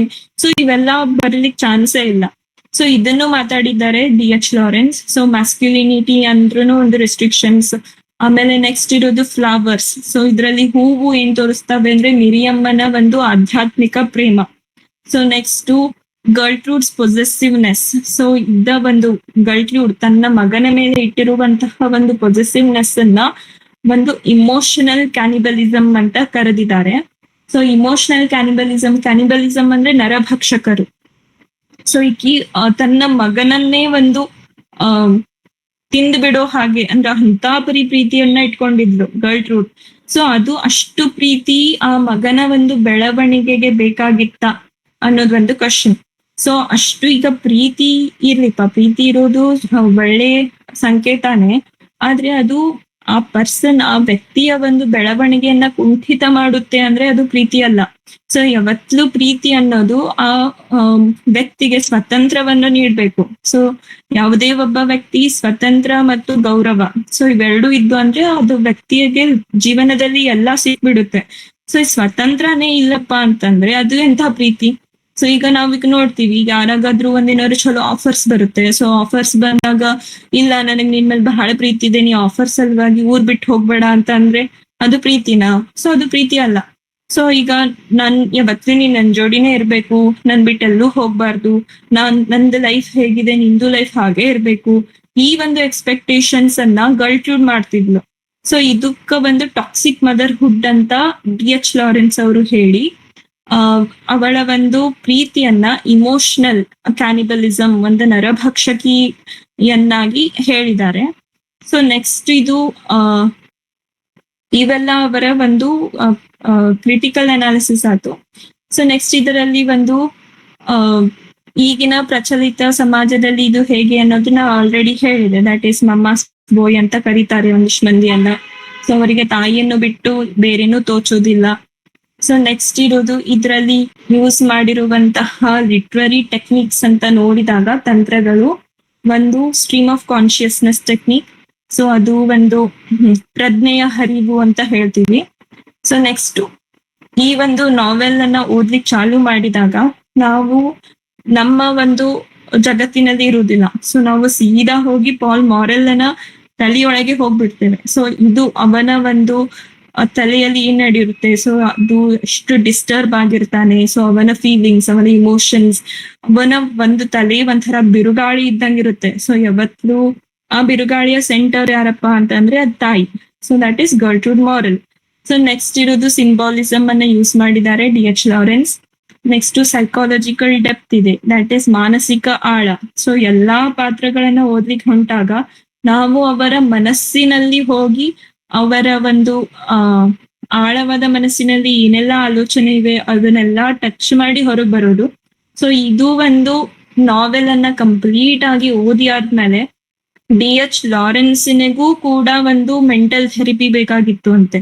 ಸೊ ಮೆಂಟಲ್ ಥೆರಪಿ ಅಂದ್ರೆ ಅಷ್ಟು ಆಳವಾಗಿ ಯೋಚಿಸಿ ಅವನು ಒಂದು ತನ್ನ ಸ್ವಾಭಾವಿಕ ಜಗತ್ತನ್ನೇ ಬಿಟ್ಟು ಎಲ್ಲಾ ಈ ಪಾತ್ರಗಳ ತಲೆಯಲ್ಲಿ ಹೋಗ್ಬಿಟ್ಟಿದ್ದ. ಸೊ ಇಷ್ಟು ಡೀಪ್ ಆಗಿ ಇರುವಂತಹ ಈ ಒಂದು ಕಾದಂಬರಿ ಸನ್ಸ್ ಅಂಡ್ ಲವರ್ಸ್, ಅದು ಆಗಿನ ಕಾಲದಲ್ಲಿ ಅಶ್ಲೀಲವಾಗಿರಬಹುದು, ಬಟ್ ಈಗಿನ ಕಾಲದಲ್ಲಿ ಇದು ಒಂದು ದ ಪರ್ಫೆಕ್ಟ್ ನಾವೆಲ್ ಅಂತ ನಾನ್ ಹೇಳ್ತೀನಿ. ಸೊ ಇದು ಈಗಿನ ಕಾಲದ ಇದ್ರಲ್ಲಿ ಪೇಟ್ರಿಯಾರ್ಕಿನೂ ಬರುತ್ತೆ, ವಿಮೆನ್ ಎಂಪವರ್ಮೆಂಟ್ನು ಇದೆ, ಮದರ್ಹುಡ್ ಬರುತ್ತೆ, ಲವ್ ರಿಲೇಶನ್ಶಿಪ್ಸ್ ಇವೆ. ಸೊ ಈಗ ಲವ್ ರಿಲೇಶನ್ಶಿಪ್ ಆಬ್ವಿಯಸ್ಲಿ ಈಗ ನಾವು ಆಪ್ಸ್ ಅನ್ನ ನೋಡ್ತೀವಿ. For example Tinder app. So ಅದರಲ್ಲಿ ಇವರ ಏನ್ ಮಾಡ್ತಿರ್ತಾರೆ, ಮ್ಯಾಚ್ ಸಿಗ್ಬೇಕು ಅಂತ ಅಂತಿರ್ತಾರೆ. ಈಗ ಮ್ಯಾಚ್ ಆಗೋದು ಹೇಗೆ? ಮ್ಯಾಚ್ ಆಗಿದ್ರು ಒಂದು ತಿಂಗಳ ಜೋಡಿ ಇರ್ತಾರೆ. ಸೊ ಜೊತೆಯಲ್ಲಿದ್ದು ಯಾವುದೋ ಒಂದು ಕಾರಣದಿಂದ ವೈಮನಸ್ಸುಂಟಾಗಿ ಮತ್ತೆ ಬೇರ್ಪಡೆ ಆಗ್ಬಿಡ್ತಾರೆ. ಸೊ ಮತ್ತಿನ್ನೊಬ್ಬ ಹುಡುಗಿ ಜೋಡಿ ಹೋಗ್ತಾರೆ, ಅವ್ರ ಹುಡುಗನ್ ಜೋಡಿ ಹೋಗ್ತಾರೆ, ಅದು ವರ್ಕೌಟ್ ಆಗೋದಿಲ್ಲ ರಿಲೇಶನ್ಶಿಪ್, ಮತ್ತೆ ಬಿಟ್ಟು ಹೋಗ್ಬಿಡೋದು. ಸೊ ಇದು ಕೂಡ ಈ ಕಾದಂಬರಿಯಲ್ಲೂ ಉಂಟು. ಸೊ ಪಾಲ್ ಮೊರೆಲ್ಗೆ ಯಾವುದೇ ಒಬ್ಬ ಮಹಿಳೆಯ ಜೋಡಿ ಬಹಳಷ್ಟು ಸಮಯದ ತನಕ ಅವನು ಇರ್ಲಿಕ್ಕೆ ಆಗ್ತಿರ್ಲಿಲ್ಲ. ಸೊ ಎದಕ್ಕಪ್ಪ ಅಂತಂದ್ರೆ ಅದಕ್ಕಿರೋದು ಎಕ್ಸ್ಪೆಕ್ಟೇಷನ್. ಸೊ ಇವಳು ನನ್ನ ಮಹಿಳೆ ಹೀಗೇ ಇರಬೇಕು ಅನ್ನೋ ಒಂದು ಡಿಮಾಂಡ್ ಏನಿದೆ ಅಲ್ಲ, ಸೊ ಇದು ಯಾವುದೇ ಒಂದು ಕುಟುಂಬವನ್ನು ಶಾಂತಿಯುತವಾಗಿ ಸೌಹಾರ್ದಯುತವಾಗಿ ಜೀವಿಸಲು ಬಿಡುವುದಿಲ್ಲ. ಸೊ ಇದು ಒಂದು ಡಿಮಾಂಡ್ ಅನ್ನ ಯಾರು ಹಾಕದೇ ಇದ್ರೆ ಎಲ್ಲವೂ ಹೇಗ್ ಬರುತ್ತೆ ಹಾಗೆ ಅಕ್ಸೆಪ್ಟ್ ಮಾಡ್ಕೊಂಡು ಹೋಗಿತ್ತಂದ್ರೆ ಮೇ ಬಿ ಡಿ.ಎಚ್. ಲಾರೆನ್ಸ್ ಈ ಕಾದಂಬರಿಯನ್ನು ಬರೀತಿದ್ದಿದ್ದಿಲ್ಲ. ಅವರು ಕೂಡ ಒಂದು ಶೋಷಣೆಗೆ ಒಳಗೊಂಡ ಸೊಸೈಟಿ ಅಥವಾ ಕುಟುಂಬದಿಂದ ಬಂದಂತಹ ವ್ಯಕ್ತಿ. ಸೊ ಅವರಿಗೂ ಕೂಡ ತಮ್ಮ ತಂದೆಯ ಮೇಲೆ ಬಹಳಷ್ಟು ದ್ವೇಷ. ಎದಕ್ಕಪ್ಪ ತಂದೆ ಮೇಲೆ ದ್ವೇಷ ಅಂದ್ರೆ ಅವನು ಅಮ್ಮನನ್ನು ಹೊಡೆಯುತ್ತಾನೆ ಅಂತ. ಸೊ ಇದು ಒಂದು ಇಡಿಪಸ್ ಕಾಂಪ್ಲೆಕ್ಸ್, ಅದು ನ್ಯಾಚುರಲಿ ಎಲ್ಲರಲ್ಲೂ ಇರುತ್ತೆ. ಸೊ ಅದು ಅವರಿಗೆ ಒಂದು ಮೆಂಟಲ್ ಟ್ರಾಮಾ ಕೊಟ್ಟು ಅವರು ಬರೆದಿರುವಂತಹ ಎಲ್ಲಾ ಕಾದಂಬರಿಗಳಲ್ಲಿ ಒಂದು ಮಹಿಳೆಯರ ಪಾತ್ರವನ್ನು ಎತ್ತಿ ಹಿಡಿದಿರುವಂತಹ ವ್ಯಕ್ತಿ. So we call him the writer of women ಅಂತಾನೆ ಹೇಳ್ತೀವಿ.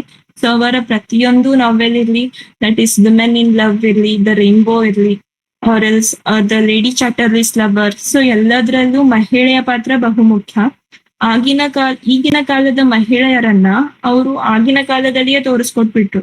ಸೊ 21ನೇ ಶತಮಾನದ ಮಹಿಳೆಯರ ಒಂದು ರಿಯಾಲಿಟಿಯನ್ನ ಅವರು 20ನೇ ಶತಮಾನದಲ್ಲಿ ತೋರಿಸಿಕೊಟ್ಟಾಗ ಆಗಿನ ಕಾಲದ ಸಮಾಜಕ್ಕೆ ಅದನ್ನ ಗ್ರಹಿಸ್ಲಿಕ್ಕಾಗ್ಲಿಲ್ಲ. ಸೊ ಅವರು ಒಂಥರ ತಮ್ಮ ಒಂದು ಜನರೇಷನ್ಗಿಂತ ಮುಂದೆ ಆಲೋಚಿಸ್ತಿದ್ರು ಡಿ.ಎಚ್. ಲಾರೆನ್ಸ್.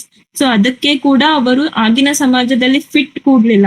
ಸೊ ಬಟ್ ಅವ್ರಿಗೆ ಈಗಿನ ಕಾಲದಲ್ಲಿ ಹುಟ್ಟಿದ್ರೆ ಆಬ್ವಿಯಸ್ಲಿ ಅವರು ಫುಲ್ ಪಾಪ್ಯುಲರ್ ಆಗ್ಬಿಡ್ತಿದ್ರು ಏನೋ ಅಂತ ನನಗನ್ಸುತ್ತೆ. ಸೊ ಅದಕ್ಕಾಗಿಯೇ ಅವರ ಅಷ್ಟೂ ಕಾದಂಬರಿಗಳನ್ನ ನಾವು ಬ್ಯಾನ್ ಮಾಡಿದ್ರು ಅಥವಾ ನಿರ್ಬಂಧ ಹಾಕಿದ್ರು, ಇಲ್ಲ ಒಂದು ಪೇಜಸ್ ಅನ್ನ ಕಟ್ ಮಾಡಿದ್ರು. ಎದಕ್ಕಪ್ಪ ಅಂತಂದ್ರೆ ಆಗಿನ ಕಾಲದ ಸಮಾಜ ಇವರ ಆಲೋಚನೆಗಳಿಗೆ ರೆಡಿ ಇರ್ಲಿಲ್ಲ. ಸೊ ಹೀಗಂತ ಹೇಳಿ ನಾನು ನಿಮಗೆ ಈ ಒಂದು ಸನ್ಸ್ ಅಂಡ್ ಲವರ್ಸ್ ಕಾದಂಬರಿಯನ್ನ ಪ್ಲೀಸ್ ಓದ್ರಿ ಅಂತ ಹೇಳಿ ರಿಕ್ವೆಸ್ಟ್ ಮಾಡ್ಕೋತೀನಿ. ಸೊ ಅದನ್ನ ಮಾಡ್ಕೊಂಡು ಅದರಿಂದ ನಾವು ಈಗಿನ ಕಾಲದ ಸಮಾಜಕ್ಕೆ ಬೇಕಾಗಿರುವಂತಹ ಎಲ್ಲಾ ಗುಣಗಳನ್ನ ಅಳವಡಿಸ್ಕೋಬಹುದು ಅಂತ ಹೇಳಿ ನನ್ನ ಒಂದು ಉಪನ್ಯಾಸವನ್ನ ಮುಕ್ತಾಯ ಮಾಡ್ತೀನಿ. Thank you.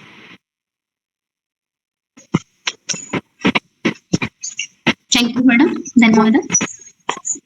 ಡಿ.ಎಚ್. ಲಾರೆನ್ಸ್ ಅವರ ಸನ್ಸ್ ಅಂಡ್ ಲವರ್ಸ್ ಈ ಒಂದು ಕೃತಿಯ ಕುರಿತು ಸುಮಾರು 55 ನಿಮಿಷ ಮೇಡಮ್ ಅವರು ತುಂಬಾ ಕಾಂಪ್ರಿಹೆನ್ಸಿವ್ ಆಗಿ ಹಂತವಾಗಿ ಚೆನ್ನಾಗಿ ಮಾತನಾಡಿದ್ರಿ.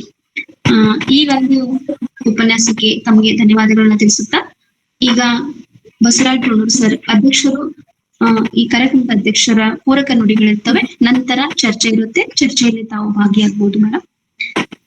ಸರ್ ಅವರ ಪೂರಕ ನುಡಿಗಳು. ಸರ್.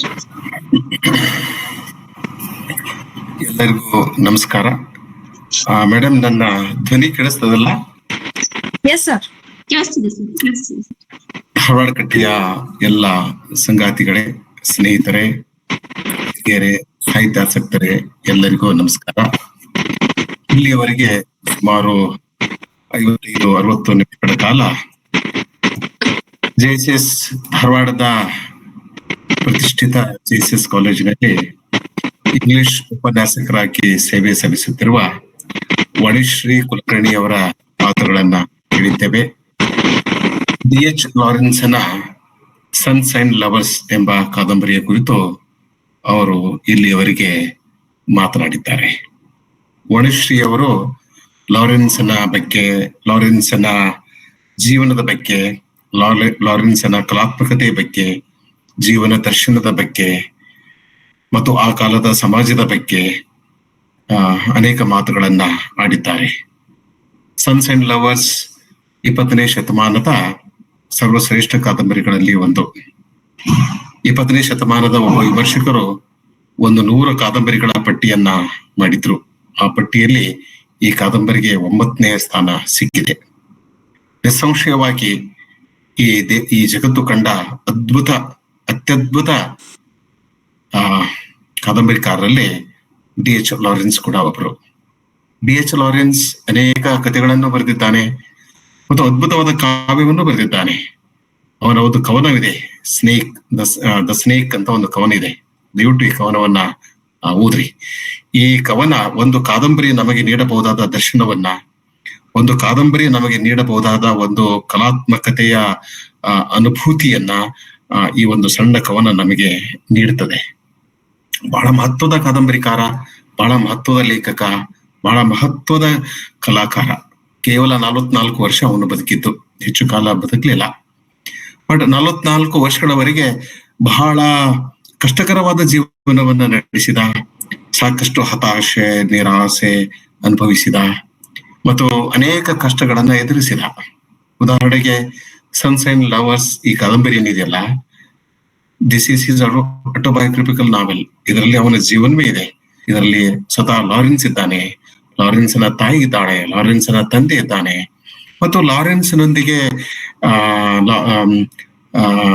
ಜೀವನ ನಡೆಸಿದ, ಸಮಯವನ್ನ ಕಳೆದ ಅನೇಕ ಮಹಿಳೆಯರು ಈ ಕಾದಂಬರಿಯಲ್ಲಿ ಇದ್ದಾರೆ. He had many affairs. ತನ್ನ ಜೀವಿತ ಕಾಲದಲ್ಲಿ ಅನೇಕ ಹೆಣ್ಣು ಮಕ್ಕಳೊಂದಿಗೆ ಅವನ ಸಂಬಂಧವೂ ಇತ್ತು. ಆದ್ರೆ ಅವನು ಬದುಕಿದ್ದು ಕೇವಲ 44 ವರ್ಷ. ಈ 4 ಕಾದಂಬರಿಗಳನ್ನ, ಅದು rainbow, sunshine lovers, women in love ಮತ್ತು ಲೇಡಿ ಚಟರ್ಲಿ ಲವರ್ಸ್, ಈ 4 ಕಾದಂಬರಿಗಳು, ಸುಮಾರು ಈ 4 ಕಾದಂಬರಿಗಳನ್ನ ಸೇರಿಸಿದ್ರೆ ಒಂದು 2,000 ಪುಟ ಆಗ್ಬೋದು. ಒಂದು 2 ತಿಂಗಳ ನೀವು ಬಿಡದೆ ಈ ಕೆಲಸವನ್ನ ಮಾಡಬೇಕು. ಧಾರವಾಡ ಕಟ್ಟೆಯ ಎಲ್ಲಾ ಕೇಳುಗರಲ್ಲಿ ನನ್ನ ವಿನಂತಿ, ಈ ಕಾದಂಬರಿಗಳನ್ನು ನೀವು ಓದಿರ್ಲಿಲ್ಲ ಅಂತಂದ್ರೆ ದಯವಿಟ್ಟು ಈ 4 ಕಾದಂಬರಿಗಳನ್ನ ಜೀವನದ 2 ತಿಂಗಳ ಸಮಯವನ್ನು ಇದಕ್ಕಾಗಿ ಮೀಸಲಿಡಿ. ನೀವು ಏನೇ ಮಾಡಿದರೂ ಕೂಡ ಈ ಕಾದಂಬರಿಗಳ ಓದುವುದರ ಮೂಲಕ ನಿಮಗೆ ಸಿಗುವ ಸುಖ, ಶಾಂತಿ, ನೆಮ್ಮದಿ, ಪ್ರಸನ್ನತೆ ಮತ್ತು ಈ ಕಾದಂಬರಿಗಳ ಮೂಲಕ ನೀವು ಕಂಡುಕೊಳ್ಳುವ ಸತ್ಯ ಮತ್ತು ಅನೇಕ ಸಂಗತಿಗಳನ್ನ ನಿಮಗೆ ಬೇರೆ ಯಾವುದೇ ರೂಪದಲ್ಲಿ ಸಿಗ್ಲಿಕ್ಕೆ ಸಾಧ್ಯವಿಲ್ಲ. ಅಂತ ಅದ್ಭುತವಾದಂತಹ ಲೇಖಕ ಲಾರೆನ್ಸ್ ಬಗ್ಗೆ ನನಗೆ ಅಪಾರವಾದ ಪ್ರೀತಿ ಇದೆ. ಶೇಕ್ಸ್ಪಿಯರ್ ನಂತರ ನಾನು ಹೆಚ್ಚು ಇಷ್ಟಪಡುವ ಲೇಖಕ ಅಂತಂದ್ರೆ ಲಾರೆನ್ಸ್, ನಂತರ ಹಾರ್ಡಿ, ಟಾಲ್ಸ್ಟಾಯ್ ಇವರೆಲ್ಲ ಬರ್ತಾರೆ. ಹೀಗಾಗಿ ನಾನು ವಾಣಿಶ್ರೀಯವರ ಎಲ್ಲಾ ಮಾತುಗಳನ್ನ ಬಹಳ ಆಸಕ್ತಿಯಿಂದ, ಕುತೂಹಲದಿಂದ ಕೇಳಿಸಿಕೊಂಡೆ. ವಾಣಿಶ್ರೀಯವರೇ, ನನಗೆ ನಿಮ್ಮ ಉಪನ್ಯಾಸ ಹಿಡಿಸಿತು, ನಿಮ್ಮ ಮಾತುಗಳು ಹಿಡಿಸಿತು. ಅನೇಕ ಸಂಗತಿಗಳನ್ನ ಬಹಳ ಸ್ಪಷ್ಟವಾಗಿ ನಿರ್ಬಿಡಿಯಿಂದ ಹೇಳಿದ್ರಿ. ಒಂದು ಕಾದಂಬರಿಯ ಅನೇಕ ಮಗುಲುಗಳನ್ನ, ಅದರ ನರೇಶನ್ ಬಗೆಗೆ, ಅದರ ಸಿಂಬಾಲಿಕ್ ವ್ಯಾಲ್ಯೂ ಬಗೆಗೆ, ಅದರ ಬೇರೆ ಬೇರೆ ಸಂಗತಿಗಳ ಬಗ್ಗೆ ನೀವು ಮಾತನಾಡಿದ್ರಿ. ಈ ಎಲ್ಲ ಸಂಗತಿಗಳು ನನಗೆ ಇಷ್ಟ ಆದವು. ಕೆಲವು ಸಂಗತಿಗಳ ಬಗ್ಗೆ ನನಗೆ ತಕರಾರುಗಳು ಇದೆ. ಅದು ನಿಮ್ಮ ಉಪನ್ಯಾಸದ ಬಗ್ಗೆ ಅಲ್ಲ, ಈಡಿಪಸ್ ಕಾಂಪ್ಲೆಕ್ಸ್, ಈ ಫ್ರಾಯ್ಡನ್ ಬಗ್ಗೆ ನನಗೆ ಒಂದು ತಕರಾರು ಇದೆ. ಅವನು ಯಾವ ಕೆಟ್ಟ ಗಳಿಗೆಯಲ್ಲಿ ಈ ಒಂದು ಕಲ್ಪನೆಯನ್ನ ಜಗತ್ತಿಗೆ ನೀಡಿದನೋ ಗೊತ್ತಿಲ್ಲ. ಅಲ್ಲಿಂದ ನಮಗೆ ಇದೊಂದು ಶುರುವಾಗಿದೆ. ಮಗಳು ತಂದೆಯನ್ನ ಇಷ್ಟಪಡ್ತಾಳೆ, ಮಗ ತಾಯಿಯನ್ನ ಇಷ್ಟಪಡ್ತಾನೆ. ಇದು ಈ ತಾಯಿ ಪ್ರೇಮ, ತಂದೆ ಪ್ರೇಮ, ಇದರಲ್ಲೂ ಒಂದು ರೀತಿ ಒಂದು ಲೈಂಗಿಕತೆ ಇದೆ, ಲೈಂಗಿಕ ಆಕರ್ಷಣೆ ಇದೆ. We see an element of love in the relation between a son and a daughter, a father and a daughter and mother and a son. ಇದು ನನಗೆ ಸರ್ವದಾ ಸ್ವೀಕಾರ ಆಗಿಲ್ಲ, ಎಂದೂ ಆಗಿಲ್ಲ. ನಾನು ಯಾವಾಗ್ಲೂ ಫ್ರಾಯ್ಡನನ್ನ ಈ ಕಾರಣಕ್ಕಾಗಿ ಟೀಕಿಸಲಕ್ಕೆ ಬಂದಿದ್ದೇನೆ. ಆದ್ರೆ ಲೈಂಗಿಕತೆಯ ಬಗ್ಗೆ, ಈ ಸೆಕ್ಸ್ ಬಗೆಗೆ ಬಹಳ ಸ್ಪಷ್ಟವಾಗಿ, ನಿಖರವಾಗಿ ಹೇಳಲಿಕ್ಕೆ ಬರೋದಿಲ್ಲ. ಯಾವ ಮನುಷ್ಯನಲ್ಲಿ, ಯಾವ ಗಳಿಗೆಯಲ್ಲಿ, ಯಾರ ಬಗೆಗೆ ಒಂದು ಲೈಂಗಿಕ ಆಸಕ್ತಿ ಮೂಡ್ತದೆಯೋ ಅಂತ ನಿರ್ದಿಷ್ಟವಾಗಿ ಹೇಳಲಿಕ್ಕೆ ಬರೋದಿಲ್ಲ. ನೀವು ಹೇಳಿದಾಗ ಯಾವ ಸಮಾಜವೂ ಅಷ್ಟು ಮುಕ್ತವಾಗಿರೋದಿಲ್ಲ, ಯಾವ ಸಮಾಜವೂ ಅಷ್ಟು ಮುಕ್ತವಾಗಿರುವುದಿಲ್ಲ. ಹಾಗೆ ನೋಡಿದ್ರೆ ಭಾರತೀಯ ಸಮಾಜನೇ ಬಹಳ ಹೆಚ್ಚು ಉದಾರವಾದದ್ದು, ಹೆಚ್ಚು ಮುಕ್ತವಾದದ್ದು. ಬ್ರಿಟಿಷ್ ಅಲ್ಲ, they are more conservative than we are. England ಹೋಗಿ ಗೊತ್ತಾಗ್ತೈತಿ, ಈಗಲೂ ಕೂಡ they are very very conservative. We are very very advanced. We are more modern than they are than the britishers are. ಇರ್ಲಿ, ನಾನು ಇದ್ರ ಬಗ್ಗೆ ಮತ್ತೆ ನಾನು ಮಾತನಾಡ್ತೇನೆ. ಸೊ ಹೀಗಾಗಿ ಬಹಳ ಪ್ರೀತಿಯಿಂದ, ಆಸಕ್ತಿಯಿಂದ, ಕುತೂಹಲದಿಂದ ನಾವು ಇವರ ಕಾದಂಬರಿಗಳನ್ನ ಓದ್ಬೇಕು. ನಾನಂತೂ ಹುಚ್ಚು ಹಿಡಿದು ಈ ಕಾದಂಬರಿಗಳನ್ನ ಓದಿದ್ದೇನೆ. ಇವತ್ತು ಕೂಡ ಈ 4 ಕಾದಂಬರಿಗಳ ಅನೇಕ ಪುಟಗಳನ್ನ ನಾನು ನನ್ನ ಮೊಬೈಲ್ ಮೇಲೆ ನನ್ನ ಜರ್ನಿ ಮಾಡ್ತಾ ಇದ್ದೆ. ಹೈದರಾಬಾದ್ ತಲುಪುವವರೆಗೂ ನಾನು ನೋಡಿದೆ. ಸನ್ಸೈನ್ ಲವರ್ಸ್ ಕೆಲವು ಭಾಗಗಳು, ಲೇಡಿ ಚಾಟರ್ಲೀಸ್ ಪ್ರಾರಂಭದ ಸಾಲುಗಳು, ಎಂತ ಗದ್ದೆ ಅದು. ಲಾರೆನ್ಸ್ನ ಗದ್ದೆ ಅನ್ನೋದಲ್ಲ, it's very poetic, very very poetic. ಸೊಗಸಾದ ಸಂಭಾಷಣೆ, ಸಣ್ಣ ಸಣ್ಣ ವಾಕ್ಯಗಳು, ಸಣ್ಣ ಸಣ್ಣ ಮಾತುಗಳು, ಆ ಸಣ್ಣ ಸಣ್ಣ ವಾಕ್ಯಗಳ ಮೂಲಕ ಅವನು ಕಟ್ಟಿಕೊಡುವ ದೊಡ್ಡ ದೊಡ್ಡ ಜೀವನ ದರ್ಶನ, ಇದ್ರಲ್ಲಿ ಬಹಳ ಅದ್ಭುತವಾದದ್ದು, ಅನನ್ಯವಾದದ್ದು. ಸೊ ಕಾದಂಬರಿಯನ್ನ ಓದ್ಬೇಕು, ಲಾರೆನ್ಸ್ನನ್ನ ಓದ್ಬೇಕು. ವಾಣಿಶ್ರೀ ಅವರು ವರ್ಗ ಸಂಘರ್ಷದ ಬಗ್ಗೆ ಮಾತನಾಡಿದ್ರು. ಸ್ವಲ್ಪ ಇಡಿಪಸ್ ಕಾಂಪ್ಲೆಕ್ಸ್ ಬಗ್ಗೆ ಕೂಡ ಮಾತನಾಡಿದ್ರು. ತಾಯಿ ಪ್ರೇಮ ಮತ್ತು ಪತ್ನಿ ಪ್ರೇಮ ಇವುಗಳ ನಡುವಿನ ಅಂತರದ ಬಗ್ಗೆ ಕೂಡ ಮಾತನಾಡಿದ್ರು. ಆಮೇಲೆ ಪಾಲಕರ ನಡುವಿನ ಹೊಂದಾಣಿಕೆಯ ಸಮಸ್ಯೆಯಿಂದ, ಕೊರತೆಯಿಂದ ಉಂಟಾಗುವ ಪರಿಣಾಮದ ಬಗ್ಗೆ ಕೂಡ ಮಾತನಾಡಿದರು. ಇದರ ಅನೇಕ ಡೈಮೆನ್ಷನ್ಸ್ ಗಳ ಬಗ್ಗೆ ಮಾತನಾಡಿದ್ರು. ಇದರ ಬಗ್ಗೆ ನಾನು ಹೆಚ್ಚು ಚರ್ಚೆಯನ್ನ ಮುಂದುವರಿಸಲಿಕ್ಕೆ ಹೋಗೋದಿಲ್ಲ. ಅವರ ಮಾತುಗಳನ್ನ ನೀವು ಈಗಾಗಲೇ ಕೇಳಿದ್ದೀರಿ. 7-8 ನಿಮಿಷಗಳ ಸಮಯದಲ್ಲಿ ಲಾರೆನ್ಸ್ ಬಗ್ಗೆ ಕೆಲವು ಮಾತುಗಳನ್ನ ಹೇಳೋದಕ್ಕೆ ಇಷ್ಟಪಡ್ತೇನೆ. ಏಕೆಂದ್ರೆ ಲಾರೆನ್ಸ್ನ ಬಗೆಗೆ ಮಾತನಾಡುವುದು ಕೂಡ ಬಹಳ ಖುಷಿಯ ಸಂಗತಿ. ಅವನ ಕಾದಂಬರಿಗಳನ್ನು ಓದಿದಾಗ ಮನಸ್ಸಿಗೆ ಎಷ್ಟು ಸಮಾಧಾನ, ಶಾಂತಿ ಸಿಗುತ್ತದೆಯೋ, ಅವನ ಬಗ್ಗೆ ಮಾತನಾಡಿದಾಗಲೂ ಕೂಡ ನನ್ನ ಮನಸ್ಸಿಗೆ ಬಹಳ ಸಮಾಧಾನ, ಶಾಂತಿ ಸಿಗ್ತದೆ. ಬಹಳ ಪ್ರೀತಿಯಿಂದ ನಾನು ಲಾರೆನ್ಸ್ನ ಪಠ್ಯಗಳನ್ನ ನನ್ನ ವಿದ್ಯಾರ್ಥಿಗಳಿಗೆ ನಾನು ವಿಶ್ವವಿದ್ಯಾಲಯದಲ್ಲಿ ಕಲಿಸ್ತಾ ಬಂದಿದ್ದೇನೆ. ಇದರಲ್ಲಿ ಒಂದು ಮಾತು ಬರ್ತದೆ, ಸನ್ಸೈನ್ ಲವರ್ಸ್ ಕಾದಂಬರಿಯಲ್ಲಿ ಒಂದು ಮಾತು ಬರ್ತದೆ, A mother understands what A child does not say ಅಂತಕ್ಕಂಥ ಒಂದು ಸಾಲು ಬರ್ತದೆ. ಒಂದು ಮಗು ಹೇಳದ ಸಂಗತಿ ಕೂಡ ತನ್ನ ತಾಯಿಗೆ ಗೊತ್ತಾಗ್ತದೆ ಅಂತ. Heard melodies are sweet but those unheard sweeter ಅಂತ ಕಿಡ್ಸ್ ಹೇಳ್ತಾನಲ್ಲ. ನಾನು ಮಾತನಾಡಿದ್ರೆ ನಿಮಗೆ ಅರ್ಥ ಆಗ್ತದೆ, ನಾನು ಆಡದ ಮಾತುಗಳು ನಿಮಗೆ ಅರ್ಥ ಆಗೋದಿಲ್ಲ. ಲಾರೆನ್ಸ್ ಹೇಳ್ತಾನೆ, ಒಂದು ಮಗು ಆಡದ ಮಾತು ಕೂಡ ತಾಯಿಗೆ ಅರ್ಥ ಆಗ್ತದೆ ಅಂತ ಹೇಳ್ತಾನೆ. ಅದು ಅಂತಃಕರಣದ ಒಂದು ಮಾತು. ಇದರಲ್ಲಿ ಯಾವುದೇ ಲೈಂಗಿಕತೆ ಇಲ್ಲ, ಅಂತಃಕರಣದ ಮಾತು.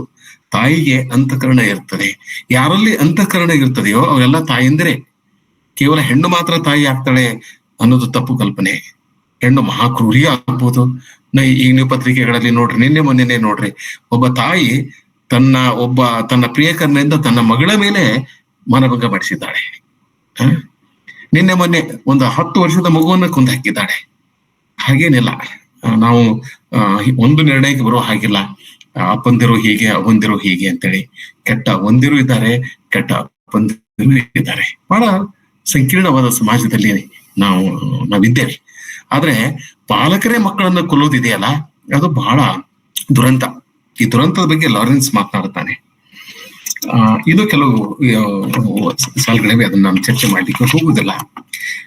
ಲಾರೆನ್ಸ್ ಬಗೆಗೆ ಶ್ರೀ ಅರಬಿಂದೋ ಅವರು ಒಂದು ಮಾತನ್ನ ಹೇಳಿದ್ದಾರೆ. ಅರಬಿಂದೋ ಅವರ ವಿಮರ್ಶೆಯನ್ನ ನಾವು ಓದ್ಬೇಕು. 20ನೇ ಶತಮಾನದ ಭಾರತೀಯ ಪ್ರಮುಖ ಕವಿಗಳಲ್ಲಿ, ಚಿಂತಕರಲ್ಲಿ ಶ್ರೀ ಅರಬಿಂದೋ ಕೂಡ ಒಬ್ರು. ನಮ್ಮ ಇಂಗ್ಲಿಷ್ ವಿಭಾಗಗಳಲ್ಲಿ ನಾವು ಅರಬಿಂದರ ಬಗ್ಗೆ ಚರ್ಚೆಯನ್ನೇ ಮಾಡ್ತಾ ಇಲ್ಲ. ನಿನ್ನೆ ಮೊನ್ನೆ ನಮ್ಮ ವಿಶ್ವವಿದ್ಯಾಲಯದಲ್ಲಿ ಒಂದು ಪತ್ರಿಕೆಯನ್ನೇ ನಾವು ಇಟ್ಟಿದ್ದೇವೆ, ರೀಡಿಂಗ್ ಅನ್ ಇಂಡಿಯನ್ ಆಥರ್ ಅಂದು. ಶ್ರೀ ಅರಬಿಂದೋ ಮಕ್ಕಳು ಅರಬಿಂದನ ಬಗೆಗೆ 100 ಅಂಕಗಳಿಗಾಗಿ ಒಂದು ಪತ್ರಿಕೆಯನ್ನ ಓದ್ತಾ ಇದ್ದಾರೆ. ಲಾರೆನ್ಸ್ ಅರಬಿಂದೋ ಅವರು ಬಹಳ ಪ್ರಮುಖ ಚಿಂತಕರು. ಒಂದ್ ಕಡೆ ಏನ್ ಹೇಳ್ತಾರೆ, I suppose Lawrence was a yogi who had missed his way and came into a European body to work out his difficulties ಅಂತಕ್ಕಂಥ ಒಂದು ಸ್ಟೇಟ್ಮೆಂಟ್. ಅವನಿಗೆ ಯೋಗಿ ಅಂತ ಕರೀತಾನೆ ಅವನು. ಈ ಯೋಗಿಯ ಮೇಡಮ್ ಅವ್ರು ಹಿಡಿದ್ರಲ್ಲ, ಹೆಚ್ಚು ಕಡೆ ಅವನು ಎಲ್ಲಾ ಕಾದಂಬರಿಗಳು ಪ್ರಕಟವಾಗುತ್ತಿದ್ದಂತೆ ಇಂಗ್ಲೆಂಡ್ ನಲ್ಲಿ ಬ್ಯಾನ್ ಆಗಿ ಹೋಗ್ಬಿಟ್ಟು, ಇಂಗ್ಲೆಂಡ್ ಸರ್ಕಾರ ಅವನ ಕಾದಂಬರಿಗಳನ್ನ ಬ್ಯಾನ್ ಮಾಡಿದ್ರು. ಕೆಲವರು ಕಾದಂಬರಿಗಳನ್ನ ಸುಟ್ಟು ಹಾಕಿದ್ರು, ಅಶ್ಲೀಲ ಲೇಖಕ ಅಂದ್ರು, ಸೆಕ್ಸ್ ಬಗೆಗೆ ಬರೀತಾನೆ ಅಂತಂದ್ರು. ಆದ್ರೆ ಅದರಲ್ಲಿ ಒಂದು ಆಧ್ಯಾತ್ಮಿಕತೆಯನ್ನ ಅವನು ಕಂಡುಕೊಂಡಿದ್ದ. ಸೆಕ್ಸ್ ನಲ್ಲಿ ಒಂದು ಆಧ್ಯಾತ್ಮಿಕತೆಯನ್ನ ಕಂಡುಕೊಂಡಿದ್ದ, ಅಥವಾ ಒಂದು ಆಧ್ಯಾತ್ಮಿಕ ಅನುಭೂತಿಯನ್ನ ಪಡೆಯಲು ಸೆಕ್ಸ್ ಅನ್ನ, ಲೈಂಗಿಕತೆಯನ್ನ ಒಂದು ಮೆಟ್ಟಲನ್ನಾಗಿ ಕೂಡ ಅವನು ಕಂಡುಕೊಂಡ. ಆದ್ರೆ ಇವರೇ ಹೇಳ್ತಾರೆ, ಅರಬಿಂದ್ ಅವರು ಹೇಳ್ತಾರೆ, ಅವನು ಯೋಗಿ ಆಗಿದ್ದ, ಆದ್ರೆ ಅವನು ಹಿ ಮಿಸ್ಡ್ ಹಿಸ್ ವೇ, ಅವನ ತನ್ನ ದಾರಿಯನ್ನ ಕಳೆದುಕೊಂಡ. ಯಾಕೆ ತನ್ನ ದಾರಿಯನ್ನು ಕಳೆದುಕೊಂಡ ಅಂದ್ರೆ ಅವನು ಯುರೋಪಿನಲ್ಲಿ ಹುಟ್ಟಿದ. ಐರೋಪ್ಯದ ಒಂದು ದೇಹದಲ್ಲಿ ಅವನು ಪ್ರವೇಶ ಮಾಡಿದ. he came into a European body to work out his difficulties. ಅಂದ್ರೆ ಇನ್ನೊಂದು ಕಡೆ ಹೇಳ್ತಾನೆ ಅವನು, had he been born in India, he would have been a yogi. Lawrence ಭಾರತದಲ್ಲಿ ಹುಟ್ಟಿದ್ದಿದ್ರೆ ಅವನು ನನ್ನ ತರ ಒಬ್ಬ ಯೋಗಿ ಆಗಿರ್ತಿದ್ದ ಅಂತ. ಬಟ್ ಅವನು ಯೋಗಿನೇ ಸರಿ. ಲಾರೆನ್ಸ್ ಒಬ್ಬ ದೊಡ್ಡ ಯೋಗಿ, ಈ ಜಗತ್ತು ಕಂಡ ಒಬ್ಬ ದೊಡ್ಡ ಯೋಗಿ. ಮತ್ತು ಇಂಗ್ಲೆಂಡ್ ಅಂತ ದೇಶದಲ್ಲಿ, ಯುರೋಪಿನ ಒಂದು ದೇಶದಲ್ಲಿ ಲಾರೆನ್ಸ್ ನಂತ ವ್ಯಕ್ತಿಯ ಜನನ ಆಗೋದು ಬಹಳ ಕಷ್ಟದ, ಬಹಳ ಅಪರೂಪ. ಲಾರೆನ್ಸಿನಿಗೆ ಅವನು 44ನೇ ವಯಸ್ಸಿನಲ್ಲಿ ಸತ್ ಹೋದ. ಆದ್ರೆ ಅಪಾರವಾದ ಜೀವನ ಅನುಭವ ಅವನಿಗೆ ಆಗಿತ್ತು, ಜೀವನದ ದರ್ಶನ ಆಗಿತ್ತು. ಒಬ್ಬ ಲೇಖಕನಿಗೆ, ಒಬ್ಬ ಕಲಾವಿದನಿಗೆ ಜೀವನದ ದರ್ಶನ ಆಗ್ಬೇಕು. ಅದು ಕೀಟ್ಸನಿಗೆ ಆಗಿತ್ತು, ಅದು ವರ್ಡ್ಸ್ವರ್ತನಿಗೆ ಆಗಿತ್ತು, ಶೆಲ್ಲಿಗೆ ಆಗಿತ್ತು, ಮಿಲ್ಟನ್ಗೆ ಆಗಿತ್ತು, ನಮ್ಮ ಕುವೆಂಪು ಅವರು, ಬೇಂದ್ರೆ ಅವರು, ಕಾರಂತರು, ಇವರಿಗೆಲ್ಲ ದರ್ಶನ ಸಿಕ್ಕಿತ್ತು. ಲಾರೆನ್ಸ್ನಿಗೆ 44ನೇ ವರ್ಷದಲ್ಲಿ ಜೀವನದ ದರ್ಶನ ಸಿಕ್ಕಿತ್ತು. ಅವನು ಹೇಳ್ತಿದ್ದ, ಜೀವನ ಕೊನೆಗೊಳ್ಳುವುದಿಲ್ಲ ಅನ್ನೋದು ಅವನ ನಂಬಿಕೆ ಆಗಿತ್ತು. ಜೀವನ ಕೊನೆಗೊಳ್ಳುವುದಿಲ್ಲ. ನಾವೇನ್ ಮಾಡ್ತೀವಿ ಅಂತಂದ್ರೆ, ಒಂದು ಸಣ್ಣ ಸಣ್ಣ ಅಸಮಾಧಾನಕ್ಕಾಗಿ, ಸಣ್ಣ ಸಣ್ಣ ಸೋಲಿಗಾಗಿ ನಾವು ನಮ್ಮ ಬದುಕನ್ನ ಕೊನೆಗಾಣಿಸ್ತೇವೆ. ಆತ್ಮಹತ್ಯೆ ಮಾಡಿಕೊಳ್ಳುತ್ತೇವೆ, ಕೊಲೆ ಮಾಡ್ತೇವೆ, ಇದೆಲ್ಲ ಮಾಡ್ತೇವೆ. ಕೊಲೆ ಮಾಡುವುದು ಮತ್ತು ಆತ್ಮಹತ್ಯೆ ಮಾಡಿಕೊಳ್ಳುವುದು ಎರಡರಲ್ಲಿ ಬಹಳ ವ್ಯತ್ಯಾಸವಿಲ್ಲ. ಆದ್ರೆ ಲಾರೆನ್ಸ್ ಹೇಳ್ತಾನೆ, ಮನುಷ್ಯ ಬದುಕಬೇಕು ಅನ್ನೋದು, ಜೀವನ ಕೊನೆಗೊಳ್ಳುವುದಿಲ್ಲ. ಮತ್ತೆ ಫಿನಿಕ್ಸ್ ಪಕ್ಷಿಯಂತೆ ಮನುಷ್ಯ ಬೆಂಕಿಯಿಂದ ಹೊರಗೆ ಬಂದು ತನ್ನ ಜೀವನವನ್ನು ಕಟ್ಟಿಕೊಳ್ಳಲು ಸಾಧ್ಯವಿದೆ ಅಂತಾನ. ಲಾರೆನ್ಸ್ನ ಎಲ್ಲಾ ಕಾದಂಬರಿಗಳಲ್ಲಿ, ಕಥೆಗಳಲ್ಲಿ, ಕಾವ್ಯಗಳಲ್ಲಿ ನಮಗೆ ಪದೇ ಪದೇ ಪದೇ ಕಾಣ್ತಕ್ಕಂತ ಒಂದು ರಿಕರಿಂಗ್ ಥೀಮ್ ಏನಿದೆ, ಒಂದೊಂದು ದೊಡ್ಡ ಪರಿಕಲ್ಪನೆ ಏನಿದೆ ಅಂತಂದ್ರೆ, ಅದು ಫಿನಿಕ್ಸ್ ಪಕ್ಷಿ. ಅದು ಅದು ಸುಟ್ಟ ಬೂದಿಯಿಂದಲೇ ಮತ್ತೆ ಮರುಹುಟ್ಟನ್ನ ಪಡೆದುಕೊಡುತ್ತದೆ. ಹಾಗೆ ಮನುಷ್ಯ, ಲಾರೆನ್ಸ್ ಹೇಳ್ತಾನೆ, ಮನುಷ್ಯ ಮತ್ತೆ ಮತ್ತೆ ಮರುಹುಟ್ಟನ್ನ ಪಡಿಬೇಕು, ಮತ್ತೆ ಮತ್ತೆ ಹೊಸ ಮನುಷ್ಯನಾಗಿ ಹುಟ್ಟಬೇಕು. ಜೀವನದಲ್ಲಿ ಸೋಲು ಸಹಜ, ನೋವು, ಕಷ್ಟ, ಕಾರ್ಪಣ್ಯ ಇವೆಲ್ಲ ಸಹಜ, ಅಪಮಾನ, ಅವಮಾನ ಎಲ್ಲ ಸಹಜ. ಅಪಮಾನ ಆಗಿದೆ ಅಂತೇಳಿ ಆತ್ಮಹತ್ಯೆ ಮಾಡ್ಕೊಳ್ತಾನಲ್ಲ ಮನುಷ್ಯ, ಅದು ಸರಿಯಾದ ಕೆಲಸ ಅಲ್ಲ. ಅದರಿಂದ ಹೊರಗೆ ಬರಬೇಕು, ಅಪಮಾನದಿಂದ ಹೊರಗೆ ಬರಬೇಕು, ಸೋಲಿನಿಂದ ಹೊರಗೆ ಬರಬೇಕು, ಹತಾಶೆಯಿಂದ ಹೊರಗೆ ಬರಬೇಕು, ಜೀವನವನ್ನ ಕಟ್ಟಿಕೊಳ್ಳಬೇಕು. ಫಿನಿಕ್ಸ್ ಪಕ್ಷಿಯಂತೆ ಮತ್ತೆ ಬೆಂಕಿಯಿಂದ ಹೊರಗಡೆ ಬಂದು ಮತ್ತೆ ಮರುಹುಟ್ಟನ್ನ ಪಡಿಬೇಕು ಅಂತಕ್ಕಂಥದ್ದು ಅವನ ಬಲವಾದ ನಂಬಿಕೆ ಆಗಿತ್ತು. ಈಗ ಅನೇಕ ಕಾದಂಬರಿಗಳಲ್ಲಿ ಇದ್ರ ಬಗ್ಗೆ ಅವನು ಚರ್ಚೆ ಮಾಡ್ತಾನೆ.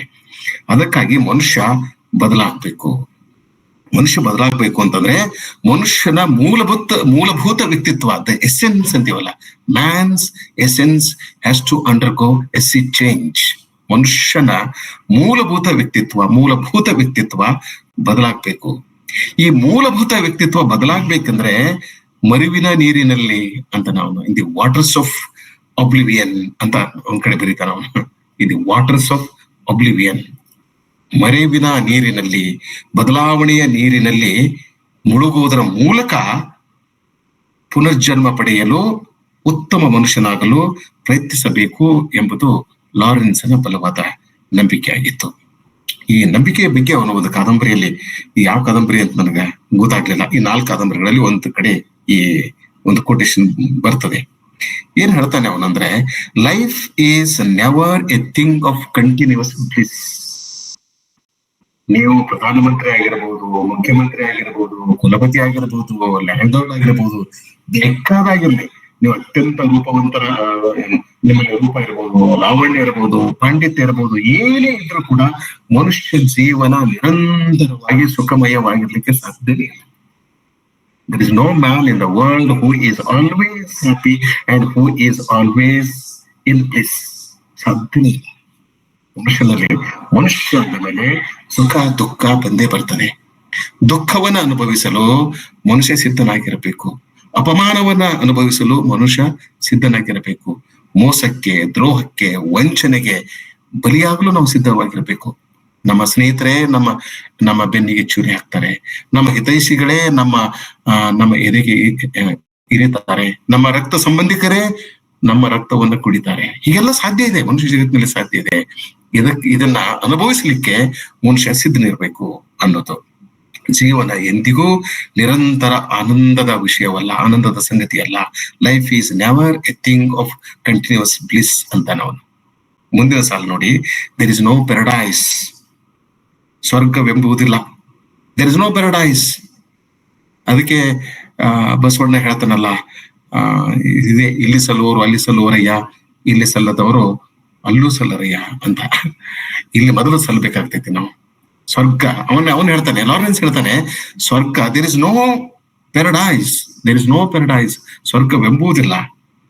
ಫೈಟ್ ಅಂಡ್ ಲಾಫ್, ಹೋರಾಡಬೇಕು, ನಗಬೇಕು. Fight and laugh. ಜೀವನ ಅಂತಂದ್ರೆ life is nothing but fight, and you have to fight and you should also laugh. ಹೋರಾಡಬೇಕು, ನಗಬೇಕು. Fight and laugh and feel better, feel better. ಹೋರಾಡಬೇಕು, ನಗಬೇಕು, ಮತ್ತೆ ಆನಂದ ಅನುಭವಿಸಬೇಕು, ಮತ್ತೆ ಆನಂದ ಅನುಭವಿಸಬೇಕು. ಆಮೇಲೆ and feel bliss and fight again, ಮತ್ತೆ ಹೋರಾಡಬೇಕು. ಫೈಟ್ ಅಂತ ಹೇಳ್ತಾನೆ ನಾನು.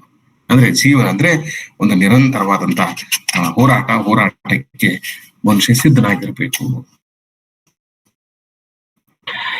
ಇಲ್ಲಿ ಆಧುನಿಕತೆ ಅನ್ನೋದೇನಿದೆಯಲ್ಲ, ಅವನು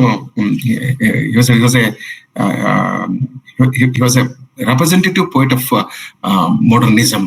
ಈ ಮಾಡರ್ನಿಟಿ ಅನ್ನೋದೇನಿದೆಯಲ್ಲ, ಅವನ ಕಾವ್ಯದಲ್ಲಿ, ಅವನ ಕಾದಂಬರಿಗಳಲ್ಲಿ, ಕಥೆಗಳಲ್ಲಿ ಬಹಳ ಸೂಕ್ಷ್ಮವಾಗಿ ಅದು ವ್ಯಕ್ತವಾಗಿದೆ. ಈ ಆಧುನಿಕತೆಯ ಸ್ವರೂಪವನ್ನ ಅವನು ಕಂಡುಕೊಳ್ಳಲಿಕ್ಕೆ ಪ್ರಯತ್ನ ಮಾಡಿದ. ಮನುಷ್ಯ ಸಂಬಂಧಗಳಲ್ಲಿ, ಸುತ್ತಮುತ್ತಲಿನ ಪರಿಸರದಲ್ಲಿ, ಇದೆಲ್ಲ ಒಬ್ಬ ಲೇಖಕನಾದವನು ಮಾಡಬೇಕಾದಂತ ಕೆಲಸ. ಇನ್ನೊಂದು ಅರ್ಥದ ಹುಡುಕಾಟ, ಸರ್ಚ್ ಫಾರ್ ಮೀನಿಂಗ್. ಜೀವನದ ಅರ್ಥವೇನು? ಬಹಳ ಕಷ್ಟದ ಕೆಲಸ. ನೀವು ಗಿರೀಶ್ ಕಾರ್ನಾಡ್ರ ಯಯಾತಿ ನಾಟಕ ಓದ್ರಿ. ಯಯಾತಿ ನಾಟಕದ ಕೊನೆಗೆ ಪುರು ಒಂದು ಪ್ರಶ್ನೆಯನ್ನು ಕೇಳ್ತಾನೆ, ಇದೆಲ್ಲದರ ಅರ್ಥವೇನು ದೇವರೇ, ಇದರ ಅರ್ಥವೇನು? ನಾಟಕ ಮುಗಿದು ಹೋಗ್ತದೆ. ನಾಟಕದ ಕೊನೆಗೆ ಈ ಪ್ರಶ್ನೆಯನ್ನು ಮಾಡ್ತಾನೆ. ಸೊ ಜೀವನದ ಕೊನೆಗೆ ನಾವು ಈ ಪ್ರಶ್ನೆಯನ್ನು ಮಾಡ್ತೇವೆ, ಏನು, ವಾಟ್ಸ್ ಲೈಫ್, ಜೀವನ ಅಂದ್ರೆ ಏನು ಅಂತೇಳಿ. ಸೊ ಹೀಗಾಗಿ ಅವನು ನಿರಂತರವಾಗಿ ಅರ್ಥದ ಹುಡುಕಾಟದಲ್ಲಿದ್ದ. ಈ ಕಟ್ಟೆಯ ಉದ್ದೇಶ ಕೂಡ ಅದೇ, ನಿಮ್ಮ ಉದ್ದೇಶ ಅದೇ ಕೂಡ. ಇವತ್ತು ನಾವೆಲ್ಲರೂ ಈ ಕಟ್ಟೆ ಮೇಲೆ ಏಕೆ ಸೇರಿದ್ದೀವಿ ಅಂತಂದ್ರೆ ಒಂದು ಅರ್ಥದ ಹುಡುಕಾಟಕ್ಕಾಗಿ. ಅದು ಮನುಷ್ಯ ಸಂಬಂಧದ ಅರ್ಥದ ಹುಡುಕಾಟ ಆಗಿರ್ಬೋದು, ಇನ್ಯಾವುದೋ ಅರ್ಥದ ಹುಡುಕಾಟ ಆಗಿರ್ಬೋದು. We are all searching for meaning. So ಅವನು ಲಾರೆನ್ಸ್ ಈ ಕೆಲಸವನ್ನು ಮಾಡಿದ. ಆಮೇಲೆ ತನ್ನ ಮನಸ್ಸು, ತನ್ನ ವ್ಯಕ್ತಿತ್ವ, ನನ್ನ ಮನಸ್ಸು, ನಾನು ನನ್ನ ಮನಸ್ಸನ್ನು ಅರ್ಥ ಮಾಡಿಕೊಳ್ಬೇಕು. ನಾನು ನನ್ನ ಮನಸ್ಸನ್ನು ಅರ್ಥ ಮಾಡಿಕೊಳ್ಳೋದು ಇದೆಯಲ್ಲ, this is the most difficult task. Basavanna ಬಹಳ ಸ್ಪಷ್ಟವಾಗಿ ಹೇಳ್ತಾನೆ. ಅವನು ಮನಸ್ಸಿನ ಬಗ್ಗೆ ಮಾತನಾಡ್ತಾನೆ. ಹಾಗೆ ನೋಡಿದ್ರೆ ಬಸವಣ್ಣ ಒಬ್ಬ ದೊಡ್ಡ ಸೈಕಾಲಜಿಸ್ಟ್. ಮನಸ್ಸಿನ ವಿಕಾರಗಳ ಬಗೆಗೆ, ಮನಸ್ಸಿನ ಇತಿಮಿತಿಯ ಬಗೆಗೆ, ಮನಸ್ಸಿನ ಶಕ್ತಿ ಬಗೆಗೆ ಅನೇಕ ವಚನಗಳಲ್ಲಿ ಅವನು ಮಾತನಾಡ್ತಾನೆ. ಲಾರೆನ್ಸ್ ಕೂಡ ಅದ್ರ ಬಗೆಗೆ ಹೇಳ್ತಾ ಇದ್ದ. ಮನಸ್ಸನ್ನ ಅರ್ಥ ಮಾಡ್ಕೊಳ್ಬೇಕು. ಈಗ ಸನ್ಸ್ ಅಂಡ್ ಲವರ್ಸ್ ದಲ್ಲಿ ಬರ್ತಕ್ಕಂಥ ಪಾತ್ರಗಳು ಮಾಡ್ತಕ್ಕಂಥ ಕೆಲಸನೇ ಇದೆ. ನನ್ನ ವ್ಯಕ್ತಿತ್ವವನ್ನ ನಾನು ಅರ್ಥ ಮಾಡಿಕೊಡ್ಬೇಕು, ನನ್ನ ಮನಸ್ಸನ್ನ ನಾನು ಅರ್ಥ ಮಾಡಿಕೊಡ್ಬೇಕು, ನನ್ನ ಸುತ್ತಮುತ್ತಲಿನ ಪರಿಸರವನ್ನ ನಾನು ಅರ್ಥ ಮಾಡಿಕೊಳ್ಬೇಕು. ಆದ್ರೆ ಏನಾಗ್ತದೆ ಅಂತಂದ್ರೆ, ಈ ಪ್ರೊಸೆಸ್ ದಲ್ಲಿ ಏನಾಗ್ತದೆ ಅಂತಂದ್ರೆ ನಮಗೆ ಅರ್ಥ ಆಗೋದಿಲ್ಲ. ಅವಾಗ ನಮಗೆ ಎಂಟಿ ಭಾವ ಬರ್ಲಿಕ್ಕೆ ಶುರು ಆಗ್ತದೆ. ಎಲ್ಲ ಖಾಲಿ ಅನ್ನಿಸ್ತದೆ, ನಿರರ್ಥಕ ಅನ್ನಿಸ್ತದೆ. ಆಗ ಹತಾಶೆಯನ್ನ ನಾವು ಅನುಭವಿಸ್ತೇವೆ. ನಾನು ನನ್ನ ಮಾತಿನ ಕೊನೆಗೆ ಬರ್ತಾ ಇದ್ದೇನೆ. ನೀವು ವಾಣಿಶ್ರೀ ಅವರೊಂದಿಗೆ ಚರ್ಚೆಯನ್ನ ಮುಂದುವರಿಸಬಹುದು. ಲೇಡಿ ಚಾಟರ್ಲೀಸ್ ಲವರ್ಸ್ ಬಹಳ ಮಹತ್ವದ ಕಾದಂಬರಿ. ಎಲ್ಲಾ ಕಾದಂಬರಿಗಳು ಕೂಡ ಅಷ್ಟೇ ಮಹತ್ವದ ಕಾದಂಬರಿಗಳು. ಈ ಕಾದಂಬರಿ ಪ್ರಾರಂಭದ ಸಾಲುಗಳನ್ನ ನಾನು ಕನ್ನಡದಲ್ಲಿ ಇಲ್ಲಿ ಸುಮ್ಮನೆ ತರ್ಜುಮೆ ಮಾಡಿ ಇಟ್ಕೊಂಡಿದ್ದೇನೆ. ಇಂಗ್ಲಿಷ್ ನಲ್ಲಿ ಓದೋದಿಲ್ಲ, ಸಮಯದ ಅಭಾವ ಇರೋದ್ರಿಂದ. ಅದೇನಂದ್ರೆ, ours is essentially a tragic age ಅಂತ ಶುರು ಆಗ್ತದೆ. That's how the novel begins. Ours is essentially a tragic age. ಇದನ್ನ 100 ವರ್ಷಗಳ ಹಿಂದೆ ಅವನು ಈ ಮಾತನ್ನು ಹೇಳಿದ ಲಾರೆನ್ಸ್. 100 ವರ್ಷಗಳಲ್ಲಿ ನಮ್ಮ ಜೀವನ ಮಟ್ಟ ಎಷ್ಟು ಎತ್ತರಕ್ಕೆ ಹೋಗಿದೆ. ನಾವು ಅನೇಕ ಸೌಲಭ್ಯಗಳನ್ನ ಹೊಂದಿದ್ದೇವೆ, ಅನೇಕ ಡಿಸ್ಕವರೀಸ್ ಗಳನ್ನ ಮಾಡಿದ್ದೇವೆ, ನಾವು ಚಂದ್ರನಲ್ಲಿಗೆ ಹೋಗಿ ಬಂದಿದ್ದೇವೆ, ಅದೆಲ್ಲ ಸರಿ ಇದೆ. ಬಟ್ ಮನುಷ್ಯನ ಗುಣಮಟ್ಟ ಹೇಗಿದೆ? ನೀವು ಪತ್ರಿಕೆಗಳನ್ನ ಓದ್ರಿ, ಯಾವುದೇ ದೇಶದ ಪತ್ರಿಕೆಯನ್ನ ಓದ್ರಿ, ನಿಮಗೆ ಸ್ಪಷ್ಟವಾಗಿ ಗೊತ್ತಾಗ್ತದೆ ಮನುಷ್ಯನ ಜೀವನದ ಗುಣಮಟ್ಟ ಏರಿಲ್ಲ ಎನ್ನೋದು. ಅವನು ಲಾರೆನ್ಸ್ ಹೇಳ್ತಾನೆ, hours is essentially tragic age. ನಮ್ಮದು ಮೂಲಭೂತವಾಗಿ ಒಂದು ದುರಂತ ಯುಗ. ಇದು ಹೇಳಿದ್ರೆ ನನಗಂತೂ ಮೈ ನಡುತ್ತದೆ. ಎಲ್ಲ ಸಂದರ್ಭಗಳು ನನ್ನ ಕಣ್ಮುಂದೆ ಬರ್ತವೆ, ಎಲ್ಲ ಘಟನೆಗಳು ನನ್ನ ಕಣ್ಮುಂದೆ ಬರ್ತವೆ. 1922 ಅವನು ಹೇಳಿದಂತ ಕಾಣ್ತದೆ. 2025 ನಾವು ಅದರ ಬಗ್ಗೆ ಚರ್ಚೆ ಮಾಡ್ತಾ ಇದ್ದೇವೆ. ನಮ್ಮದು ಮೂಲಭೂತವಾಗಿ ಒಂದು ದುರಂತ ಯುಗ, ಆದರೆ ನಾವು ಅದನ್ನು ದುರಂತವಾಗಿ ತೆಗೆದುಕೊಳ್ಳಲು ನಿರಾಕರಿಸುತ್ತಿದ್ದೇವೆ. We refuse to accept it as tragic. ನನ್ನ ಜೀವನೇ ದುರಂತಮಯವಾಗಿದೆ, ಆದ್ರೆ ಇಲ್ಲ, ನಾನು ಬಹಳ ಸುಖವಾಗಿದ್ದೇನೆ ಅಂತ ನಾನು ನಂಬಿದ್ದೇನೆ. ನಾನು ಚೆನ್ನಾಗಿದ್ದೇನೆ, ನನ್ನ ಕುಟುಂಬ ಚೆನ್ನಾಗಿದೆ, ನನ್ನ ಸಮಾಜ ಚೆನ್ನಾಗಿದೆ, ಹಿಂಗೆ ಅಂದ್ಕೊಳ್ಬೇಕು, ಇಲ್ಲ ಅಂತಲ್ಲ. ಆದ್ರೆ ಸತ್ಯ ಏನು, ವಾಸ್ತವವೇನು ಅಂತಂದ್ರೆ ಒಂದು ದೊಡ್ಡವಾದ ದುರಂತವನ್ನ ನಾವು ಎದುರಿಸ್ತಾ ಇದ್ದೇವೆ. ಆ ದುರಂತವನ್ನ ನಾವು ಒಪ್ಪಿಕೊಳ್ತಾ ಇಲ್ಲ. ಒಪ್ಪಿಕೊಳ್ಳಬೇಕು, ದುರಂತವನ್ನ ಒಪ್ಪಿಕೊಳ್ಬೇಕು. ಅದನ್ನ ಒಪ್ಪಿಕೊಳ್ಳೋದ್ರ ಮೂಲಕ ಅದನ್ನ ಗೆಲ್ಲಿಕ್ಕೆ ಸಾಧ್ಯ ಇದೆ. ಅವನು ಹೇಳ್ತಾನೆ, ಆ ಮಹಾ ದುರಂತ ಸಂಭವಿಸಿದೆ, ಆ ಮಹಾ ದುರಂತ ಸಂಭವಿಸಿದೆ. ಅವಾಗಿನ ಜಗತ್ತಿನ ಮೊದಲ ಯುದ್ಧ ಆಗಿರ್ಲಿಲ್ಲ, ಜಾಗತಿಕ ಎರಡನೇ ಯುದ್ಧ ಆಗಿರ್ಲಿಲ್ಲ. ಈಗ ನೋಡಿ ಎಷ್ಟು ಯುದ್ಧಗಳು ನಡೆದಿದ್ದಾವೆ. ರಷ್ಯಾದಲ್ಲಿದೆ, ಇಸ್ರೇಲದಲ್ಲಿದೆ. ನಾವು ಮೊನ್ನೆ ಒಂದು ಯುದ್ಧವನ್ನ ಮಾಡಿದ್ದೇವೆ, ಪಾಕಿಸ್ತಾನದ ಯುದ್ಧವನ್ನ ಮಾಡಿದ್ದೇವೆ. ಇವುಗಳನ್ನ ನಾವು ಕಣ್ಮುಂದೆ ತಂದುಕೊಂಡ್ರೆ ಗೊತ್ತಾಗ್ತದೆ ಆ ಮಹಾ ದುರಂತ ಸಂಭವಿಸಿದೆ. ಇವತ್ತೊಂದು ವಿಮಾನ ಅಪಘಾತ ಆಯ್ತು, ಅದು ಈ ಪ್ರಶ್ನೆ ಬೇರೆ, ಆದ್ರೂ ಕೂಡ ಇದೊಂದು ದುರಂತನೇ. ಆ ಮಹಾ ದುರಂತ ಸಂಭವಿಸಿದೆ. ನಾವು ಅವಶೇಷಗಳ ನಡುವೆ ಇದ್ದೇವೆ. ನಾವು ಎಲ್ಲಿ ಬದುಕ್ತಾ ಇದ್ದೇವೆ ಅಂದ್ರೆ ಸ್ಮಶಾನದಲ್ಲಿ ಬದುಕ್ತಾ ಇದ್ದೇವೆ. ಸುತ್ತಮುತ್ತ ನಮ್ಮ ಯಾವ ಕಟ್ಟಡಗಳು ಉಳಿದಿಲ್ಲ, ಎಲ್ಲಾ ಕಟ್ಟಡಗಳು ನೆಲಸಮವಾಗಿವೆ. ಅಂತ ಅವಶೇಷಗಳಲ್ಲಿ ಭಗ್ನ ಅವಶೇಷಗಳಲ್ಲಿ ನಾವಿದ್ದೇವೆ ಅಂತ ಹೇಳ್ತಾನೆ ಅವನು. ಮುಂದ ನಾವು ಹೊಸ ಸಣ್ಣ ಮನೆಗಳನ್ನು ಕಟ್ಟಿಕೊಳ್ಳಬೇಕು. We have to build little hamlets ಅಂತ ನಾವು ಸಣ್ಣ ಮನೆಗಳನ್ನು ಕಟ್ಟಿಕೊಳ್ಳಬೇಕು. ಯುದ್ಧ ಆಗಿದೆ, ಬಾಂಬ್ಗಳು ಬಿದ್ದಿವೆ, ನಮ್ಮ ಅರಮನೆ ಛಿದ್ರವಾಗಿದೆ. ಏನ್ ಮಾಡ್ಬೇಕು ಅಂದ್ರೆ ಒಂದು ಸಣ್ಣ ಗುಡಿಸಲನ್ನು ಕಟ್ಟಿಕೊಳ್ಳೋಣ, ಒಂದು ಸಣ್ಣ ಮನೆಯನ್ನು ಕಟ್ಟಿಕೊಳ್ಳೋಣ, ಮತ್ತೆ ಆ ಫಿನಿಕ್ಸ್ ಪಕ್ಷಿಯಂತೆ ಎದ್ದು ಬರೋಣ ಅನ್ನೋದು ಅವನ ಜೀವನ ದರ್ಶನ ಆಗಿತ್ತು. ನಾವು ಹೊಸ ಸಣ್ಣ ಮನೆಗಳನ್ನು ಕಟ್ಟಿಕೊಳ್ಳಬೇಕು, ಹೊಸ ಸಣ್ಣ ಭರವಸೆಗಳನ್ನು ಹೊಂದಬೇಕು. Little small hopes, we have to have little small hopes ಅಂತ ನಾವು. ಇದು ಕಠಿಣ ಕೆಲಸ, ಇದು ಸಾಧಾರಣ ಕೆಲಸ ಅಲ್ಲ, ಕಠಿಣ ಕೆಲಸ. ಭವಿಷ್ಯಕ್ಕೆ ಸುಗಮವಾದ ದಾರಿ ಇಲ್ಲ, ಆದರೆ ನಾವು ಸುತ್ತುತ್ತೇವೆ. ಬಟ್ ವಿ ಗೋ ರೌಂಡ್ ಅಂತ ನಾವು ಸುತ್ತುತ್ತೇವೆ, ಅಥವಾ ಅಡೆತಡೆಗಳನ್ನು ದಾಟಲು ದಾಪುಗಾಲು ಹಾಕುತ್ತೇವೆ. We go round or scramble over the obstacles ಅಂತ ಲೇಡಿ ಚಾಟರ್ಲೀಸ್ ಲವರ್ಸ್ ಕಾದಂಬರಿಯ ಮೊದಲ 8-10 ಸಾಲುಗಳ ಒಂದು ಭಾವಾನುವಾದವನ್ನ ನಾನು ನಿಮಗೆ ನೀಡಿದೆ. ಲಾರೆನ್ಸನ್ ಬಗೆಗೆ ಎಷ್ಟು ಮಾತನಾಡಿದ್ರು ಸಾಲದು, ಎಷ್ಟು ಹೇಳಿದ್ರು ಸಾಲದು. ತುಂಬಾ ಅಪರೂಪದ ಲೇಖಕ, ಬಹಳ ಮಹತ್ವದ ಕಾದಂಬರಿಕಾರ, ಕವಿ, ಕಥೆಗಾರ. ಇಂಥ ಒಬ್ಬ ಮಹತ್ವದ ಇಂಗ್ಲಿಷ್ ಲೇಖಕನ ಕುರಿತು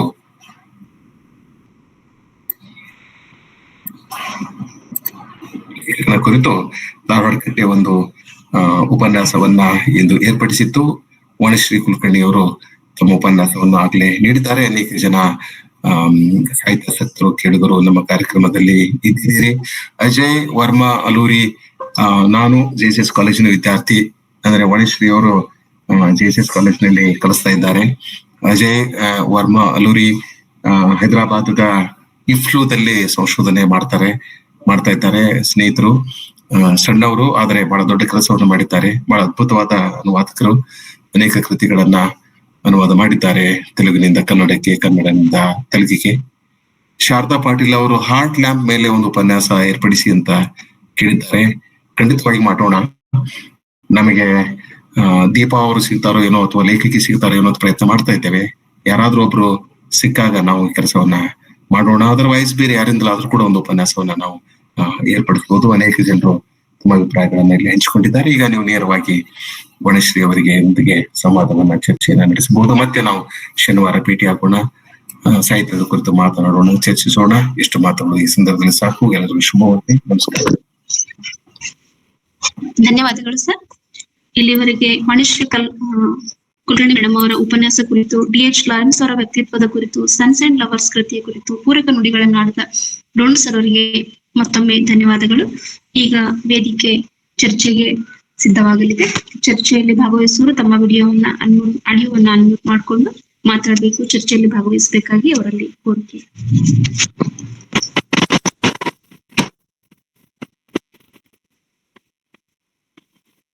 ಹಲೋ ಮೇಡಮ್. ಎಸ್ ಸರ್, ಹೇಳಿ. My question is Vanisri madam. Yes sir, you can ask me. Madam, you told me Sons and Lovers pornographic novel, they know like the England government or England country ban the D.H. Lawrence novels. Why you are not accept Paul moral sexual relationship with his mother? His father has suspected his own son. But why you are not accepted, madam? How can you consider your imagination or this is illogical and wrong? I want to clarify, madam. No sir, actually what is your actual question, sir? Here, madam, already England government has banned the Sons and Lovers. I mean, this is pornographic novel, Yes sir. isn't it? But why you are not accept this Paul moral sexual relationship with his mother? His own father suspected his own son. No sir, actually D.H. Lawrence hasn't said directly in this novel. Okay, ಈಗ Oedipus complex ಅನ್ನೋದು ಒಂದು technique use ಮಾಡಿದ್ದಾರೆ ಅಂದ್ರೆ Sigmund fried ಹೇಳಿದ ಪ್ರಕಾರ ಅದು ಒಂದು ನಮಗೆ ಊಹಿಸ್ಕೊಳ್ಳೋ ಒಂದು ಚಾನ್ಸ್ ಇದೆ. ಸೊ ಅವರು ಎಂದೂ ಡೈರೆಕ್ಟ್ ಒಂದು ಅಲಿಗೇಷನ್ ಹಾಕಿಲ್ಲ, ಲೈಕ್ ಇವ್ರಿಬ್ರು ನಡು ಏನೋ ಒಂದು ಯಾವ್ದೋ ಒಂದು ಬೇರೆ ರೀತಿಯ ಸಂಬಂಧವಿತ್ತು ಅನ್ನೋದು ಎಲ್ಲರೂ ಡೈರೆಕ್ಟ್ ಆಗಿ ಮೆನ್ಷನ್ ಮಾಡಿಲ್ಲ D.H. ಲಾರೆನ್ಸ್. ಆದ್ರೆ ಅವರು ಒಂದು ವ್ಯಕ್ತಪಡಿಸಿದಂತಹ ಒಂದು ಡೀಟೇಲ್ಸ್ ಏನಿವೆ ಅಲ್ಲ, ಸೊ ಅದು ನಮಗೆ ಒಂದು ಫೋರ್ಸ್ ಮಾಡ್ತವೆ, ಮೇ ಬಿ ನಾವ್ ಹಂಗ್ ಇರಬಹುದು ಅಂತ ಹೇಳಿ ನಾವ್ ಅನ್ಕೋತೀವಿ ಹೊರತು D.H. ಲಾರೆನ್ಸ್ ಎಂದು ಡೈರೆಕ್ಟ್ ಆಗಿ ಹೇಳಿದ್ದಿಲ್ಲ. ಆದ್ರೆ ನಾ ಹೇಳ್ದಂಗೆ ಆಗಿನ ಸಮಾಜ ಇದಕ್ಕೆ ರೆಡಿ ಇರ್ಲಿಲ್ಲ. ಸೊ ಇದು ಎಕ್ಸಾಂಪಲ್ಸ್ ಆಯ್ತು, ಡೀಟೇಲ್ಸ್ ಆಯ್ತು, ಡಿಸ್ಕ್ರಿಪ್ಷನ್ಸ್ ಆಯ್ತು. ಸೊ ಈಗ ಆಬ್ವಿಯಸ್ಲಿ ಈಗ ತಾಯಿ ಮತ್ತು ಮಗನ ಒಂದು ಸಂಬಂಧ ಯಾವತ್ತೂ ಪವಿತ್ರವಾದದ್ದು ಅಂತ ಆಗಿನ ಕಾಲದ ಜನನು ಒಪ್ಕೋತಾರೆ, ಈಗಿನ ಕಾಲದ ಜನನು ಒಪ್ಕೋತಾರೆ. ಸೊ ಇದರ ನಡು ಒಂದು ಡೌಟ್ಸ್ ಬರೋ ಹಾಗೆ ಏನು ಒಂದು ಅವರು ಡಿಸ್ಕ್ರಿಪ್ಷನ್ಸ್ ಕೊಟ್ಟಾರಲ್ಲ ನಾವೆಲ್, ಸೊ ಆ ಒಂದು ರೀಸನ್ ಸಲುವಾಗಿ ಬ್ಯಾನ್ ಆಯ್ತು. ಓಕೆ, ಬಟ್ ಅವ್ರು ಎಂದೂ ಹಿಂಗೆ ಡೈರೆಕ್ಟ್ ಅಲಿಗೇಷನ್ಸ್ ಹಾಕಿಲ್ಲ. ಪಾಲ್ ಮತ್ತು ಗರ್ಟ್ರೂಡ್ ನಡುವೆ ಅದೇ ಒಂದು ಸಂಬಂಧವಿತ್ತು ಅಂತ ಹೇಳಿ ಎಲ್ಲೂ ನೇರವಾಗಿ ಮೂಡಿ ಬಂದಿಲ್ಲ. ಸೊ ಅದಕ್ಕೆ ನಾವು ಇದು ಒಂದು ಓಪನ್ ಎಂಡೆಡ್ ಡಿಸ್ಕಷನ್ಸ್ ಆಗ್ಬಿಡುತ್ತೆ. ಸೊ ನಿಮಗೆ ಹಾಗೆ ಅನ್ಸಿದ್ರೆ ನೀವು ಅನ್ಕೋಬಹುದು, ಈಗ ಒಂದಿಷ್ಟು ಮಂದಿಗೆ ಅದು ಅನ್ಸುದಿಲ್ಲ. ಯಾಕಂದ್ರೆ ಪವಿತ್ರವಾದಂತಹ ಸಂಬಂಧ ಅಂತ ನೋಡಿದಾಗ ನೀವ್ ಎಷ್ಟೇ ಟೆಂಪ್ಟ್ ಮಾಡಿದ್ರು ನಾವ್ ಎಂದೂ ಆ ಒಂದು ಡಿಕ್ಲರೇಟಿವ್ ಸೆಂಟೆನ್ಸ್ ಆಗಿ ಹೇಳಿಕ್ ಬರುವುದಿಲ್ಲ ಇವರ ನಡುವೆ ಆ ಒಂದು ಸಂಬಂಧವಿತ್ತು ಅಂತ ಹೇಳಿ. ಬಟ್ ಈಗ ವಾಲ್ಟರ್ ಮಾರಲ್ ಏನು ಒಂದು ಎಂಟ್ರಿ ಕೊಡ್ತಿದ್ರಲ್ಲ ರೂಮಿಗೆ, ನಾನ್ ನಿಮಗ್ ಮೊದ್ಲೇ ಹೇಳ್ದಂಗೆ ಅವರಿಗೆ ಮಗನ ಮೇಲೆ ಒಂದು ದ್ವೇಷ ಉಂಟಾಗಿತ್ತು. ಎದಕ್ಕಂದ್ರೆ ಇವರು ಗರ್ಟ್ರೂಡ್ ಮಾರಲ್ ತನ್ನ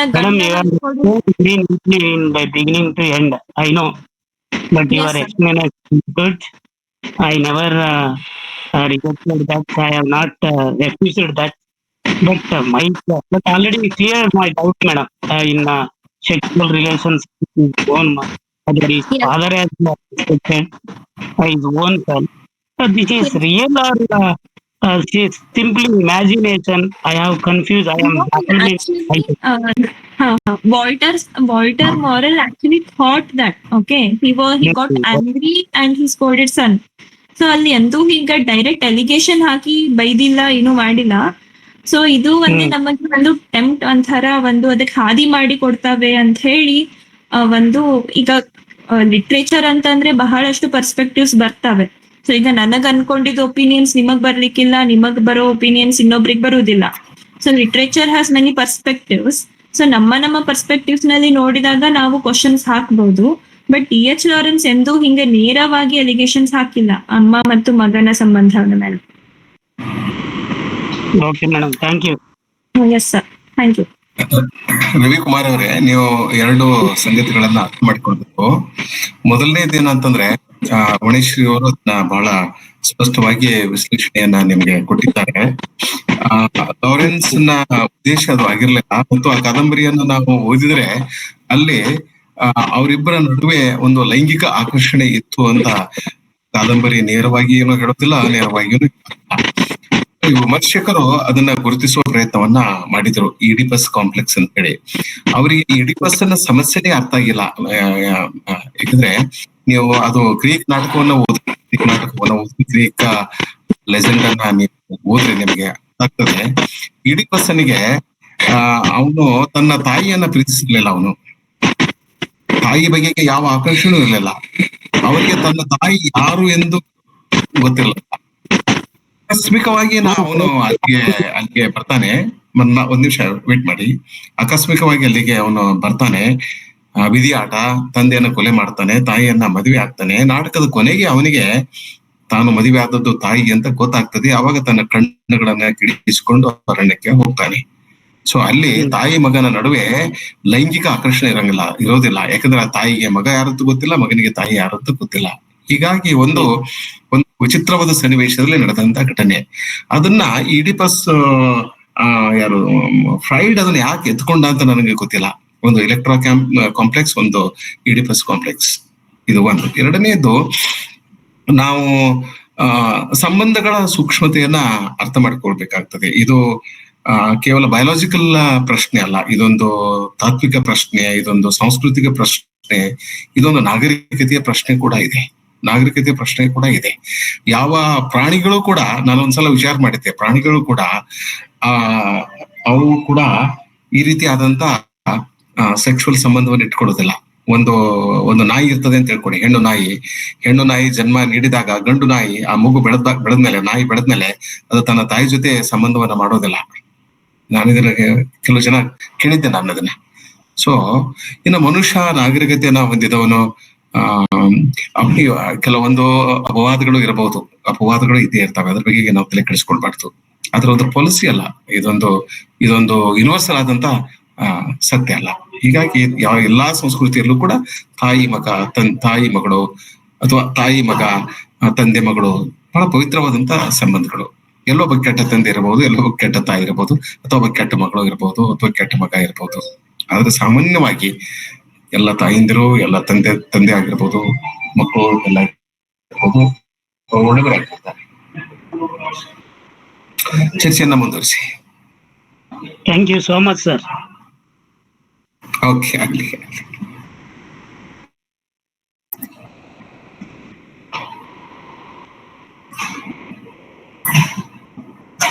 ಚರ್ಚೆಯನ್ನು ಮುಂದುವರಿಸಬಹುದು.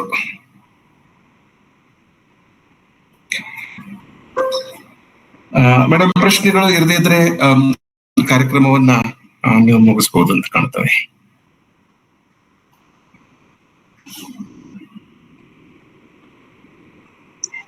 ಹಲೋ. ಓಕೆ ಸರ್, ಇದುವರೆಗೆ ಡಿ.ಎಚ್. ಲಾರೆನ್ಸ್ ಅವರ ಸನ್ಸ್ ಅಂಡ್ ಲವರ್ಸ್ ಕೃತಿಯ ಕುರಿತು ಸರ್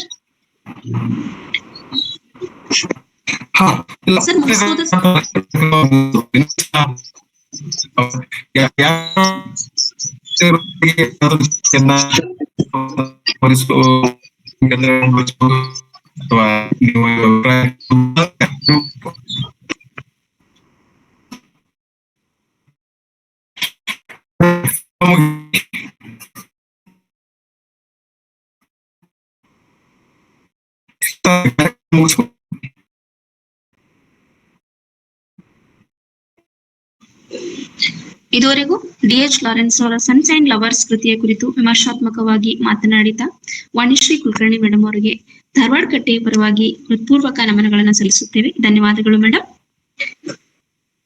ಕಾರ್ಯಕ್ರಮದ ಅಧ್ಯಕ್ಷತೆಯನ್ನು ವಹಿಸಿ ಇಡೀ ಕಾರ್ಯಕ್ರಮದಲ್ಲಿ ಭಾಗಿಯಾಗಿದ್ದು ಪೂರಕ ನುಡಿಗಳನ್ನ ಆಡಿರುವಂತಹ ಬಸವರಾಜ್ ಟೋಣೂರ್ ಸರ್ ಅವರಿಗೆ ಧನ್ಯವಾದಗಳನ್ನ ಅರ್ಪಿಸುತ್ತೇವೆ. ಧನ್ಯವಾದಗಳು ಸರ್. ಕಾರ್ಯಕ್ರಮದಲ್ಲಿ ಭಾಗಿಯಾದ ಎಲ್ಲಾ ಪದಾಧಿಕಾರಿಗಳು, ಸರ್ವ ಸಾಹಿತ್ಯಾಸಕ್ತರಿಗೂ ಕಟ್ಟೆಯ ಪರವಾಗಿ ಧನ್ಯವಾದಗಳನ್ನ ಅರ್ಪಿಸುತ್ತಾ ಎಲ್ಲರಿಗೂ ಮತ್ತೊಮ್ಮೆ ಧನ್ಯವಾದಗಳು. ನಮಸ್ತೆ.